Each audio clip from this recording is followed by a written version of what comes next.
வணக்கம் and welcome back to J Story Box. இன்னைக்கு நாம கேட்க போற கதை இறையுதிர் காடுகளுடைய தொடர்ச்சியான பாகம் 6 கேட்க போறோம். கதைக்குள்ள போகிறதுக்கு முன்னாடி என்னுடைய சேனலை நீங்க இதுவரை சப்ஸ்கிரைப் பண்ணலனா சப்ஸ்கிரைப் பண்ணிடுங்க. அப்படியே மறக்காம பக்கத்துல இருக்க அந்த பெல் ஐகானை பிரஸ் பண்ணுங்க. அப்பதான் நான் சொல்ற கதைகள் எல்லாம் உங்கள் காதுகளுக்கு வந்து சேரும். சரி வாங்க நாம கதைக்குள்ள போகலாம். அத்தியாயம் 33. அதிரோடு பார்த்த சாந்த பிரகாஷையும் சாருபாலாவையும் உட்கார கூட சொல்லாத சேட் அவர்கள் அதிர்வதை பார்த்த பிறகு கேட்க விரும்பினார். ஆமா, நீங்க யாரு? அந்த பெட்டியில் அப்படி என்ன இருக்கு என்று கேட்கவும் செய்தார். நான் தான் சேட், மும்பை சந்தோஷ் மிஸ்ராவுக்கு அந்த பங்களாவை வித்தவன். மை நேம் இஸ் சாந்த பிரகாஷ். ஓ, அந்த ப்ளூமூன் கன்ஸ்ட்ரக்ஷன் குரூப்புக்கு பங்களாவை கொடுத்தது நீங்க தானா? நீங்க யூஎஸ்ல இருக்கிறதால கேள்விப்பட்டேன். இப்ப அங்க இருந்தான் வந்திருக்கேன். பங்களாவுக்கும் போய் பார்த்தேன். பாதாள அறையில பெட்டி இல்ல. ப்ளீஸ் உட்காருங்க ஜி, நான் குடோனுக்கு ஆள் அனுப்பி பார்க்க சொல்றேன் என்று சற்று படபடப்போடு எதிரில் உள்ள நாற்காலியை காட்டிய சேட் அடுத்த நொடி தன் செல்போனை எடுத்து ஸ்பீக்கரை ஆன் செய்தபடி குடோன் வாட்ச்மேனை கூப்பிட்டார். அவனது காலர் டியூனில் நான் அடிச்சா தாங்க மாட்டேன், 4 மாசம் தூங்க மாட்டேன்னு திரைப்பட பாடல். இவன் நான் அடிச்சாலே தாங்க மாட்டான், கர்மம் கர்மம், இந்த செல்போன் விளையாட்டு சாமா மாதிரி ஆயிடுச்சு என்று ரசனையோடு முணுமுணுத்துற. சொல்லுங்க சேட், நான் பூச்சி பேசுறேன் என்றான் அந்த வாட்ச்மேன். அரே, என்ன காலர் டியூன் ஒண்ணுது? சாமி பாட்டு ஏதாச்சும் வை, இல்லாட்டி மணி சத்தம் போதும். எத்தனை தப்பா சொல்லியிருப்பேன். மாத்திரன் சேட்டு. சொல்லுங்க சேட்டு, நம்ம குடோன்ல ஏதாச்சும் மரப்பொட்டி இருக்கா? உனக்கு தெரியுமா? பொட்டியா? தெரியலையே சேட்டு. நின்ன இடத்துல சொல்லாத, பார்த்துட்டு வந்து சொல்லு. ஜமீன் பங்களா மரச்சாமான்களோடு அதுவும் சேர்ந்து வந்ததா சொல்றாங்க. சரிங்க சேட்டு, பார்த்துட்டு வந்து ஃபோன் பண்றேன் என்றவன் அடுத்த 10வது நிமிடமே ஃபோன் செய்து நல்லா பார்த்துட்டேன் சேட்டு, அப்படி எதுவும் இல்லை என்றான். இல்லையாஞ்சி? நோ, அங்கே இருந்திருக்கு. உள்ளே இறங்கி எடுத்திருக்காங்க. நான் உள்ள கை கால் தடங்களை பார்த்தேன். அதுல எதுனா முக்கியமான ஜாமா இருக்குதா ஜி? கிட்டத்தட்ட இங்க எல்லார் உயிரும் இப்ப அதுக்குள்ளதான் சேட்டு இருக்கு. என் தாத்தாவுடைய பெட்டி அது. அச்சா, அதையெல்லாம் இந்த ஆன்டிக்ஸ் விற்கிற துரியானந்தகர ஒருத்தன் தான் எடுத்துட்டு வந்தான். நான் அவனை கேட்டு பார்க்கிறேன் என்று துரியானந்தத்தை அழைக்க பார்த்தான். ஆனால் சுவிட்ச் ஆஃப் என்று மறுபுறம் முழிக்கவும், எதுக்கு செல்போன் வாங்குறாங்கன்னு தெரியல, அணைச்சு வச்சிடறாங்க என்று முறைய சேட்டு. ஜி, அவன் செல்போன் இப்ப வேலை செய்யல, நீங்க உங்க நம்பரை கொடுங்க, நான் அவன் லைன் கிடைக்கவும் கேட்டு சொல்றேன். சேட் ஜி அப்படி சொன்னாலும் அது சாருவுக்கு எரிச்சலை ஏற்படுத்தியது. சேட் ஜி, ஆன்டிக்ஸ் வியாபாரின்னு சொல்றீங்க, அப்ப நிச்சயம் அந்த மாதிரி பெட்டியை பார்த்தா அவங்க விடமாட்டாங்க. அது யாருக்காவது வித்துட்டா அப்புறம் அவங்கள தேடணும். இந்த விஷயத்துல நாங்களே ரொம்ப லேட் பண்ணிட்டோம். அவன் கடை எங்க இருக்குன்னு சொல்லுங்களேன், நாங்க போய் பார்க்கிறோம். அச்சா, அதுவும் சரிதான் என்ற சேட் மயிலாப்பூரில் உள்ள லஸ்ஸையொட்டிய சாலையின் ஓரத்தில் பிளாட்பாரத்தில் பழைய புத்தக கடையாகவும் பழைய பொருட்களின் கடையாகவும் அதுவே இருப்பதை கூறவும் அடுத்த நொடியே இருவரும் கிளம்பிவிட்டனர். சேட் வியப்போடு பார்த்தபடியே இருந்தார். தாம்பரம் கடந்து கார் பல்லாவரம் சாலையில் டிராபிக்கில் திணறிக் கொண்டிருந்த வேளை பாரதியின் செல்போனில் அழைப்பு சத்தம். மறுபுறம் மருதமுத்து. சொல்லு மருதமுத்து. அம்மா வந்துட்டீங்களா? அரை மணி நேரத்துல பங்களாவில் இருப்போம், சீக்கிரம் வாங்க. பொட்டி மேல அந்த பாம்பு உட்கார்ந்துகிட்டு நகர மாட்டேங்குது. எல்லோரும் வெளியே போர்ட்டிகோவில் தான் நின்றுட்டு இருக்கோம். மை குட்னஸ், திரும்ப வந்துருச்சா? ஆமாம்மா, ஆனா அதுவும் நல்லதுக்கு தான் படுது. இந்த பானு பொண்ணு ஒரு ஜோசிக்காரனோட வந்து அந்த பொட்டியை திறக்க நினைச்சிருக்கு. பாம்பு இருக்கவும் வேலை வெளுத்துட்டாங்க. அந்த ஜோசியன் கற்பூரம் காட்டி விழுந்தெல்லாம் கும்பிட்டு பார்த்தான், வேலைக்காகல. கடைசியில பாம்பு பிடிக்கிறவனை கூட்டிக்கிட்டு வரேன்னு கிளம்பி போயிருக்கான். பானு இப்ப எங்க இருக்கா? இங்கதாமா இருக்கு. போனை அவகிட்ட கொடு. அம்மா, தப்பா எடுத்துக்காம அது நம்பருக்கே நீங்களே கூப்பிட்டு பேசிடுங்கம்மா. நான் போட்டு விட்டுடுதா அப்புறம் என் மேல கோவிச்சுக்கும். சரி, நான் நேர்லயே வந்து பேசிக்கிறேன் என்று கட் செய்த பாரதியின் போனில் அடுத்த நொடியே அரவிந்தனின் அழைப்பு. பாரதி, அந்த பண்டாரத்தை பார்த்துட்டேன். பெட்டியை திறக்கிறது எப்படின்னு தெரிஞ்சுக்கிட்டேன். ஆனா அதுக்கு ஒரு புத்தகம் இருக்காம், கடபயாதிங்கிறது அதுக்கு பேராம். அதை பார்த்தா எல்லாம் தெரிஞ்சிடுமாம். அந்த புத்தகத்துக்கு எங்க போக? அது அந்த பழைய புத்தக கடையிலேயே இருக்காம். அது எப்படி உங்களுக்கு தெரியும்? பண்டாரம் தான் சொன்னாரு. எதுக்கு அரவிந்தன் இப்படி தலையை சுத்தி மூக்க தொடணும்? எப்படி திறக்கணும்னு அவருக்கு சொல்ல தெரியாதாமா? பாரதி, மிஸ்ட்ரின்னு பேசுறதுக்கும் அந்த அனுபவத்துக்கு ஆளாகிறதுக்கும் நிறைய வித்தியாசம் இருக்கு. நானும் செந்திலும் அந்த பண்டாரம் கிட்ட வெளியில சொன்னா யாரும் நம்ப மாட்டாங்கிற அளவுக்கு அனுபவப்பட்டுட்டு வந்திருக்கோம். அரவிந்தன், இந்த பண்டார புராணம் கேட்கவெல்லாம் இப்ப நேரம் இல்ல. அந்த பொட்டியை நாம மட்டும் திறக்க ஆசைப்படல. அந்த டெல்லி ஜோசியன் கிருஷ்ணகுமார் நந்தாவும் திறக்க விரும்பியிருக்கான். அதுக்காக நாம இல்லாத இந்த சந்தர்ப்பத்துல வீட்டுக்கும் போயிருக்கான். ஆனா பெட்டி மேல அந்த பாம்பு உட்கார்ந்துகிட்டு மிரட்டவும் பயந்துட்டாங்க. எனக்கு இப்பதான் தோட்டக்கார மருதமுத்து போன்ல சொன்னான். மை காட், நான் சொல்லல அந்த பாம்பு நாம நினைக்கிற மாதிரி இல்லைன்னு. இப்ப என்ன சொல்ல வரீங்க? பண்டாரம் சொன்னபடி பார்த்தா நான் தான் அதை திறக்க போறேன். என்னால தான் முடியுமாம். புத்தகத்துல வழிமுறை இருக்குதாம். அதனால தான் பாம்பு ஜோசியனை நெருங்க விடல போல. ஏன் அரவிந்தன், இப்படி அப்நார்மலாவே எல்லாம் நடக்குது? எனக்கு இது எதுவுமே கொஞ்சம் கூட பிடிக்கல. கோட்டீஸ்வரனால கூட அவனுக்கு பிடிச்ச மாதிரி 100% வாழ முடிவதில்லை என்பதுதான் யதார்த்தம் பாரதி. தொடக்கத்திலிருந்தே பூடகமான விஷயங்கள் மேல் உனக்கு இனம் புரியாத ஒரு வெறுப்பு. அதான் இப்படி பேசுற. ஆனா நான் டியூன் ஆயிட்டேன். அபூர்வமான அனுபவங்கள் எனக்கு ஏற்படுறத நான் என்ஜாய் பண்ண தொடங்கிட்டேன். கவலைப்படாத, எல்லாம் சரியா தான் நடந்துகிட்டு இருக்கு. என்ன சரியோ? என் வரையில ஒரே ஒரு விஷயம்தான் சரி அரவிந்தன். அது அந்த குமாரசாமி குடும்பத்துக்கு சரியான நஷ்ட ஈடு கொடுக்கறதும் அந்த இடத்தை அவங்களுக்கு திருப்பி கொடுக்கறதும் தான். நம்ம செயல்பாடு அதுக்கானதாக மட்டும்தான் இருக்கணும். ஆனா பழனி, பண்டாரம், பொட்டின்னு எங்கெங்கயோ போயிட்டு இருக்கோம்னு கோபம் தான் வருது. பாரதி, என் வரையில நான் உன்னை இப்ப ரொம்பவே மதிக்கிறேன். நீ வித்தியாசமான ஒரு பெண் மட்டுமல்ல, அபூர்வமானவளும் கூட. நான் இதை ரொம்ப ஆத்மார்த்தமா சொல்றேன். எப்ப நம்ம கார்ல அடிபட்டு செத்து போன ஒரு நாய்க்காக நீ துடிச்சியோ அப்பவே நான் என்ன உன்கிட்ட எழுந்துட்டேன். இதை உடனே காதல் எல்லாம் சொல்லி கொச்சப்படுத்த விரும்பல. சுருக்கமா சொல்லப்போனா நீ ரொம்ப ரொம்ப மதிப்பானவ. காலம் சரியான சமயத்துல தான் என்ன உன்கிட்ட கொண்டு வந்து விட்டுருக்கு. எனக்கும் உனக்கும் இரு வித்தியாசம் தான். நீ அனுபவப்பட்டாலும் விஞ்ஞான அகந்தையோடு இருக்க. என்கிட்ட அது இல்ல. அவ்வளவுதான் வித்தியாசம். எதுக்கு இவ்வளோ பெரிய பிடிக்கை அரவிந்தன்?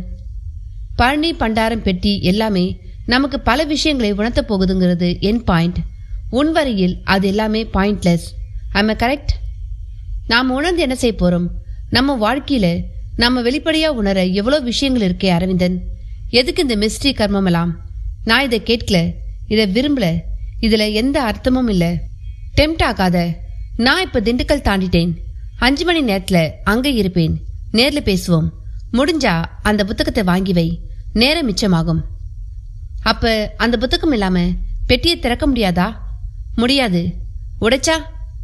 ஓ நோ, அந்த மெக்கானிசத்துக்கு நாம் அதை உடைக்கிறது அழகில்ல. மிஸ்டிக்கு நடுவுல மெக்கானிசங்கிற சயின்ஸ நீங்களும் சரி அந்த பண்டாரமும் சரி நம்புறது எனக்கு ஆச்சரியமா இருக்கு. எவ்வளவு பெரிய முரண்! நிஜமா இது நல்ல கேள்வி பாரதி. ஆனா எனக்கே என்ன பதில் சொல்றதுன்னு தான் தெரியல. சரி, சீக்கிரம் வாங்க. அந்த புக் அங்கே இருக்கான்னு பாக்குறேன். இல்லனா பெட்டியை உடைக்கிறோம் என்ற பாரதி கார் கத்திப்பாராவை கடப்பதை உணர்ந்தவளாக மயிலாப்பூர் லஸ் சர்ச் சாலையை இலக்காக தீர்மானித்து இயங்க ஆரம்பித்தாள். நல்ல வேலை, பின்னால் பாட்டியிடம் ஆனந்த தூக்கம். அதன் பிறகு கார் அந்த பிளாட்பார கடையை அடைந்த பொழுது அப்படி ஒரு புத்தகம் இருந்ததற்கான எந்த முகாந்திரமும் இல்லை. பெட்டியை பற்றி அவனிடம் அப்பொழுது பேச அவள் விரும்பவும் இல்லை. என்ன புக் சொன்ன கண்ணு? கபடவியாதியா? கடபயாதி? என்னவோ போ. சத்தியமா சொல்றேன், இப்படி ஒரு புக்கை பற்றி நான் கேள்வி கூட பட்டதில்லை என்றான் துரியானந்தம். நீங்க இப்படி சொல்றீங்க, ஆனா ஒரு பண்டாரம் சொல்லி நான் வந்திருக்கேன். அந்த பண்டாரத்தை தான் உதைக்கணும் போல இருக்கு. சரி, நான் வரேன். பாரதி சொன்னபடி காரில் ஏறப்போன சமயம் பஞ்சகச்சம் முடித்திய ஒரு பிராமணர் கையில் பல பழைய புத்தகங்களுடன் துரியானந்தம் முன் வந்து நின்றவராய் புத்தகங்களை அவன் வசம் தந்தார். அதில் முதல் புத்தகமே கடபயாதிதான். அத்தியாயம் 34. கடபயாதி என்கிற அந்த புத்தக தலைப்பை பார்த்த மாத்திரத்தில் மின்தாக்கம் ஏற்பட்டவள் போல் கார் கதவருக்கு தேங்கி நின்றாள் பாரதி. அந்த பிராமணர் குனிந்தபடி புத்தக கட்டை துரியானந்தம் முன் வைத்தார்.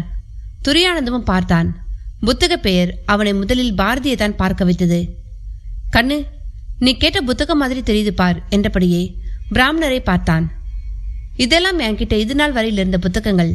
நான் அந்த ஊரை விட்டு விலகி அமெரிக்காவில் இருக்கிற என் பிள்ளைகிட்ட போக போறேன். மளிகை கடையில வீசைக்கு போட மனசு வரல. அவ்வளவும் அபூர்வமான புத்தகங்கள். இதை சுமந்துட்டும் என்னால போக முடியாது. அதான் உன் ஞாபகம் மரவும் எடுத்துட்டு வந்துட்டேன் என்று துரியானந்தம் கேளாமலேயே அவர் ஒரு விளக்கமும் அளித்தார். அதை கேட்டபடியே வந்த பாரதி புத்தகங்களை பார்த்தாள். அதற்குள் துரியானந்தம் அந்த புத்தகங்களை தனித்தனியே எடுத்து பார்த்தான்.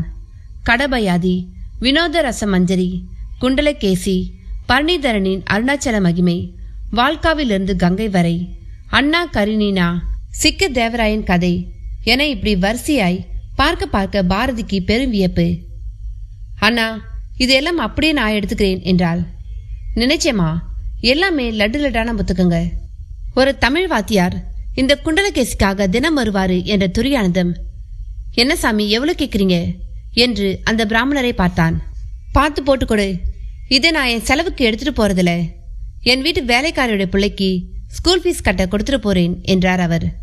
பாரதி உடனடியாக 2000 ரூபாயை எடுத்து அவர் முன் நீட்டினாள். ஐயோடா, என்கிட்ட சில்லறை இல்லம்மா. இல்ல, இது அப்படியே ஸ்கூல் ஃபீஸ் கட்ட கொடுத்துருங்க. ஓ, உனக்கு புஸ்தக மதிப்பும் தெரிஞ்சிருக்கு, படிப்போட மதிப்பும் தெரிஞ்சிருக்கு, தேங்க்யூ என்றபடி அவர் வாங்கிக் கொள்ள 500 ரூபாயை துரியானந்த முன் நீட்டினாள் பாரதி. கண்ணு, எடுத்துக்குங்க, உங்க மூலமா தானே நான் வாங்கணும், உங்க லாபத்தை நான் இல்லைன்னு ஆக்கலாமா? பெரும் புத்திமா உனக்கு. துரியானந்தம் பரவசமானான். பாரதி புத்தகங்களை வேகமாக அடிக்கப்படியே அந்த கடபயாதியை எடுத்து விரிக்க தொடங்கினாள். அப்படியே இந்த புக்கத்தான் தேடி வந்தேன், கிடைச்சிருச்சு, ஆனா இதுக்கு காரணம் யார் தெரியுமா என்று கேட்டாள். யாருக்குன்னு? நீங்க தான். நானா? ஆமா, ஒரு பெட்டி ஒரு வாள்னு உங்ககிட்ட தானே நான் வாங்கினேன். ஆமா, நானே கேட்கணும்னு இருந்தேன். அத்தை என்ன பண்ண கண்ணு? கத்திய சோத்துல மாட்டிவிடலாம், பார்க்க அழகா இருக்கும். பொட்டியில என்ன பழைய ஜாமாலாம் போட்டு வச்சிருக்கியா? மண்ணாங்கட்டி, அதை திறக்கவே முடியல, இதுல பழைய ஜாமா போடுறது எப்படி? ஆமா கண்ணு, அது ஒரு டைப்பான பொட்டி, அத்தோடு ஒரு மாய்மாலம் வேற. யூ ஆர் கரெக்ட், மாய்மாலம், த ரைட் வேர்ட். சரி, நான் கிளம்புறேன், வேகமாக போகணும், விரிவா பேச இப்ப நேரமும் இல்லை என்று புத்தகங்களை சுமக்க விழுந்தவளை தடுத்து துரியானந்தமே அந்த புத்தகங்களை எல்லாம் எடுத்து பின் சீட்டில் வைத்தான். வைக்கும்பொழுது அதுவரை அமைதியாக அமர்ந்திருந்த பாட்டி முத்துலட்சுமியை பார்த்தான். நெற்றியில் கட்டோடு சோர்வாக பார்த்தாள் அவளும். ஒரு சிரிப்பு சிரித்தான். சிரித்தபடியே வணக்கமா என்றான். முத்துலட்சுமியிடம் ஆமோதிப்பு பாவனை. பாரதி முன்புறம் ஏறிக்கொண்டு காரை ஸ்டார்ட் செய்தாள். அதுவும் சீரத் தொடங்கியது. காருக்குள்ள அடிக்கடி நீ பொட்டி கத்தின்னு பேசிட்ட, என்னன்னு கேட்டா ஒன்னும் சொல்லவும் மாட்டேங்கிற, ஏற்கனவே உங்க அப்பனால மன உளைச்சல், புதுசா இதெல்லாம் என்னமா என்று முத்துலட்சுமி கேட்கவும் அந்த நிலையிலும் ஒரு சிரிப்பு சிரித்த பாரதி டிராபிக்கில் விசுக்கென்று முன் கடந்து சென்ற ஒரு பல்சர் பைக் கார் நிமித்தம் எரிச்சலாகி, இவங்களோட பெரிய ரோதனை, கொஞ்சம் கூட டிராபிக் சென்ஸே இல்லாத கேடு கெட்டவங்க என்று முணுமுணுத்தாள். என் கேள்விக்கு நீ பதிலே சொல்லல என்றாள் முத்துலட்சுமி. வீட்டுக்கு தானே போயிட்டு இருக்கோம், பார்த்து தெரிஞ்சுக்கோ. கலைப்பொருள்னு நினைச்சு வாங்கின 2 இப்போ கொலைப்பொருளா மாறி மிரட்டிக்கிட்டு இருக்கு. ஒன்னும் புரியல, நானே குழப்பத்தில் தான் இருக்கேன். இதுக்கு தான் கண்டதை வாங்கக்கூடாதுங்கிறது. இப்படித்தான் உன் தாத்தா எனக்கு ஒரு வைர மூக்குத்தி வாங்கி தந்தாரு. அது என்னடானா என்னை போடவே விடல. எப்ப போட்டாலும் காய்ச்சல் வந்துடும், காட்டிட்டா சரியாயிடும். முத்துலட்சுமி சொன்னதை கேட்டு பாரதி விக்கித்து விட்டாள்.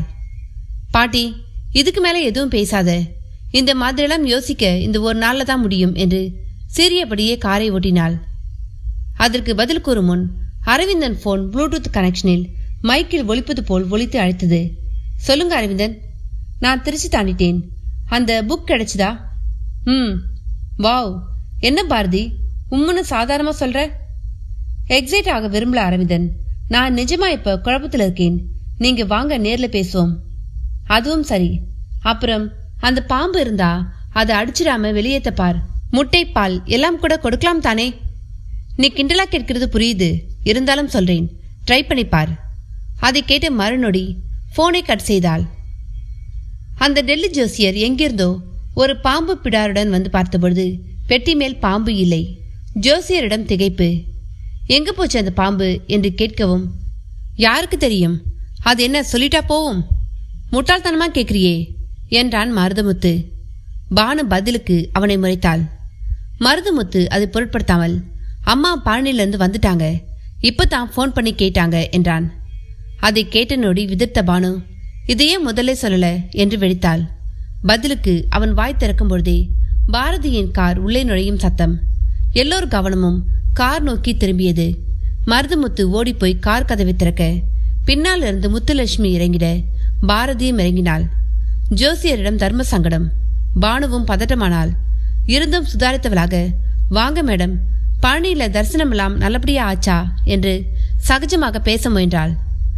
பாரதி அதற்கு பதில் கூறாமல் ஜோசியரை தான் பார்த்தாள். அவரும் நமஸ்தே மேடம் என்றார். எங்க நீங்க இங்க என்று காரின் பின்னால் பேனட்டை திறந்தாள். அதற்குள் மருதமுத்து அவள் அருகே வந்தவனாக, அம்மா, அந்த பாம்பு இப்ப பொட்டியை விட்டு போயிடுச்சு, எங்க போச்சுனே தெரியல எனவும் முத்துலட்சுமிக்கு புரியவில்லை. பாரதியோ அதை கேட்டபடி முத்துலட்சுமி அழைத்து கொண்டு பங்களாவினுள் சென்றாள். பானு ஜோசியர் பின் தொடர்ந்திட மருதமுத்து பெட்டியை எடுத்துக்கொண்டு தொடர்ந்தான். பிடாரணம், பாட்டி நீ கொஞ்சம் படு, அப்புறமா விவரமா பேசுறேன், கார்ல உட்கார்ந்து வந்த களைப்பு இருக்கும் என்றவள் முத்துலட்சுமியை பெட்ரூம் நோக்கி அழைத்து சென்றாள். முத்துலட்சுமியோ, ஏதோ பெட்டின்னு சொன்னியே, அதுவா என்று சரியாக கை நீட்டி காட்டி கேட்டாள். ஆமாம், நீ போய் படு, எல்லாம் பின்னால் பேசிக்கலாம் என்று உள் நுழைந்து படுக்கையில் கடத்தினாள் அவளை. பின் திரும்பி வந்தாள். உற்று பார்த்தபடி இருந்தார் ஜோசியர். பாரதி வாய் திறக்கும் முன், அந்த பாம்பை பிடிக்க இதோ பிடாரனோடு வந்திருக்கேன், பானுதான் பாம்பு வந்த விவரம் சொன்னா, அந்த மாதிரி விஷப்பூச்சிகளை விடக்கூடாது என்றார். சரி பிடிச்சு காட்டுங்க என்றால் ஒரு முடிவோடு. பிடாரனும் தயாரானான். பானுவிடம் படபடப்பு. பாரதியும் மார்பின் முன் கைகளை கட்டிக்கொண்டே பிடாரன் என்ன செய்ய போகிறான் என்று பார்க்க தொடங்கினாள். துரியானந்தம் கடை முன் பலரை விசாரித்தபடியே வந்திருந்த சாந்த பிரகாஷும் சாருபாலாவும் கடையில் எவருமே இல்லாததை கண்டு லேசாக அதிர்ந்தனர். பக்கத்திலேயே தள்ளு வண்டியில் ஒரு பானிபூரி கடை. அந்த கடைக்காரனை சாந்த பிரகாஷை பார்த்தவனாக, புக் எதுனா வாங்கணும்னா பார்த்துடுங்க, துரியானந்தம் டீ குடிச்சிட்டு வர போயிருக்காரு என்றான். நன்றாக இருட்டிவிட்ட நிலையில் அப்பொழுது சாருபாலாவிடமும் பலமான களைப்பு, வாந்தி வேறு எதிர்பாராமல் வரத் தொடங்கியது. அத்தியாயம் 35. எதிர்பாராமல் வந்துவிட்ட வாந்தியை சாலை என்று பாராமல் எடுத்துவிட்டாள் சாருபாலா. சாந்த பிரகாஷ் உடனே அவளை தாங்கி பிடித்தவனாக, சாரு என்ன இது, கண்ட்ரோல் யுவர் செல்ஃப் என்றான். அவள் சைகையில் தண்ணீர் கேட்டாள். வேகமாக கார் கதவை திறந்து தண்ணீர் பாட்டிலை எடுத்து வந்து தந்தான். சற்றே பெருமூச்சோடு அதை வாங்கி கொடுத்தவள் திரும்பவும் வாந்தி எடுத்தாள். இம்முறை புத்தக கடைக்கு அப்பால் சென்று சாலை ஓரமாக எடுத்தாள். இருட்டி விட்டதில் பெரியதாய் யாரும் கவனிக்கவில்லை. ஒருவாறு சமாளித்து நிமிர்ந்தவள், லெட் வி மூவ் என்றாள் பெருமூச்சோடு. டாக்டர் கிட்ட போவோமா? நோ, இது மசக்கை வாந்தி, குவைட் நேச்சர் சந்து, let we move first, I need bed rest. அப்ப அந்த கடைக்காரனை நாளைக்கு பார்த்துக்கலாமா? எஸ், நாளைக்கு வந்து விசாரிப்போம் என்றபடி காரில் சாருபாலா ஏறிக்கொள்ள காரும் புறப்பட்டது. சொல்லி வைத்த மாதிரி அவர்கள் விலகவும் துரியானந்தம் வரவும் சரியாக இருந்தது. பேல்புரி கடைக்காரன் துரியானந்தத்திடம், கொஞ்சம் முந்தி வந்திருக்க கூடாதா, பெரிய பார்ட்டி கார்ல வந்திருந்தாங்க, வெயிட் பண்ண நேரம் இல்லாம போயிட்டாங்க என்றான். துரியானந்தம் முகத்திலும் ஏமாற்ற ரேகை ஓட ஆரம்பித்தது. அந்த பிடாரன் தன் மகுடி மூலம் பங்களா முழுக்க சுற்றி வந்து விட்டான். ஒரு பிரயோஜனமும் இல்லை. முத்துலட்சுமி கூட மகுடி சத்தம் கேட்டு எழுந்து வந்து மலங்க மலங்க பார்த்தாள். தோட்டக்கார மருதமுத்து ஒரு புறம், சமையல்கார ஆரோக்கியமேரி என்கிற அடைக்கலம்மா ஒரு புறம், பானு ஒரு புறம், அந்த ஜோதிடர் ஒரு புறம் என்று ஆளாளுக்கு ஒரு புறத்தில் நின்று கூர்ந்து பார்த்தபடியே இருந்தனர். ஆனால் பாம்பு இருந்தால் தானே அகப்படுவதற்கு. இறுதியில் பிடாரன் இளைத்த மார்போடு மூச்செறிய ஜோதிடரிடம் வந்து, அது இப்ப இந்த வீட்டுக்குள்ள எங்கேயும் இல்லை, ஏதாவது பாதாள குழி வழியா வெளியேறி இருக்கும், உள்ளே இருந்திருந்தா என் மகுடிக்கு அது வந்தே தீரணும் என்றான். மௌனமாயும் ஆழமாயும் பார்த்தபடி இருந்த பாரதி பிடாரன் அருகில் வந்தவளாக, பாம்புக்கு காது கிடையாது, அது அதிர்வாடத்தான் எதையும் உணரும்னு சயின்ஸ் சொல்லுது, அப்புறம் எப்படி மகுடிக்கு அது பிடிபடும் என்று ஆரம்பித்தாள். அந்த கேள்வி பிடாரனை எதுவும் செய்யவில்லை. ஆனால் ஜோதிடர் கிருஷ்ணகுமார் நந்தா முகம் கசங்கினார். பிடாரனோ, இத்தால எம்புட்டு பாம்புங்க எல்லாம் பிடிச்சிருக்கேன் தெரியுமா, இல்லாட்டி என்னை கூப்பிடுவாங்களா என்றான். என்ன மிஸ்டர் நந்தா, என் கேள்விக்கு இதுவா பதில் என்று பாரதி அவர் பக்கம் திரும்பினாள். மேடம் ஜி, இப்ப இந்த கேள்வியை எதுக்கு கேட்குறீங்க? உங்களுக்கு இவன் மேல நம்பிக்கை இல்லாட்டி விட்டுடுங்க. சரி, விட்டுறேன். ஆமா, உங்களுக்கு ஏன் இந்த பொட்டி மேல இவ்வளோ அக்கறை? மிக நிதானமாய் ஆனால் மிகுந்த அழுத்தமுடன் கேட்டாள். அக்கறை? அக்கறை கூச்நகி, ஒரு காமன் இன்ட்ரெஸ்ட். ஒரு பாம்பு ஒரு பொட்டியை சுத்தி வருதுன்னா சம்திங் இஸ் தேர், அதான். நிஜமா அவ்வளோதானா? Yes, that's all. அப்ப பாம்புக்கும் பொட்டிக்கும் சம்பந்தம் இருக்குதா? டெஃபினெட்லி. இது ஒரு ஆன்டிக்ஸ் ஐட்டம். பாம்பு நடமாட்டமும் செடி கொடியுள்ள ஒரு வீட்டில் இது சகஜம்.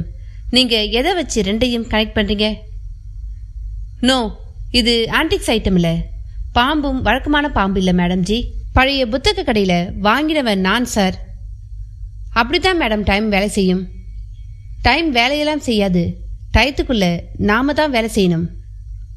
ஓகே மேடம் ஜி, நான் ஓப்பன் சேலஞ்ச் பண்றேன். இந்த பெட்டியை உடைக்க நீங்க பர்மிஷன் கொடுங்க. இதுக்குள்ள பல அபூர்வமான விஷயங்கள் இருக்கு. அதை வச்சு உங்க அப்பாவை நான் காப்பாத்தி காட்டுறேன். அது எப்படி உங்களுக்கு தெரியும்? அதுக்கு முதல்ல பதில் சொல்லுங்க. சொல்றேன். இந்த மாதிரி பெட்டி ரொம்ப அபூர்வம். இதோட லாக்கர் சிஸ்டம் கூட ரொம்ப அபூர்வம். காத்து கூட போக முடியாதபடி இப்ப இது லாக் ஆகியிருக்கு. ஃப்ரிட்ஜில் ஒரு பொருளை வச்சா எப்படி கெட்டு போகாதோ அப்படி இதுக்குள்ள ஒரு குளிர்ச்சியும் பாதுகாப்பும் இருக்கு. பெரும்பாலும் இதை சித்தர்கள் தான் வச்சிருந்தாங்க. நான் சித்தர் புத்தகம் படிச்சுதான் ஜோசியனே ஆனேன். அதனால் எனக்கு இதை பத்தி நல்லா தெரியும். இது ஒரு சித்தன் பெட்டி. சித்தன் பெட்டியில தங்கம் வைரம்லாம் இருக்காது. நிச்சயமா மருந்து, குளிகை, ரசமணி, அப்புறம் இந்த மாதிரி பெட்டிங்கிறதால ரசவாத தைலம், மருத்துவ ஏடுகள் இருக்கும். வற்றாது விபூதி வாசனை அடிக்கிறதால நான் சொல்றது நிச்சயம். சரி, இதை திறக்கிற வழி இப்ப எங்களுக்கும் தெரியும். இந்த பெட்டியோட பேர்ல தான் அந்த வழிமுறை ஒளிஞ்சிருக்கு. ஆகையால் இதை உடைக்காமலே திறக்கிறது தான் எங்க நோக்கம். அப்படி திறந்து பார்த்துட்டு நான் நீங்க சொன்னது சரியா தப்பான்னு உங்களுக்கு சொல்றேன். இப்ப நீங்க கிளம்புங்க. பாரதி மிக நேராக சுற்றி வளைக்காமல் பேசிய பேச்சு ஜோதிடர் கிருஷ்ணகுமார் நந்தாவை லேசாக அதிர்ச்சிக்கு ஆளாக்கியது. சற்றே திணறலுடன் பார்த்தார். புருவத்தில் வளர்ந்திருந்த அரிவாள் முடி இப்படியும் அப்படியும் ஆடியது. பானு மௌனமாக பார்த்தபடி இருந்தாள். பலத்த இறுக்கம் அவளிடம்.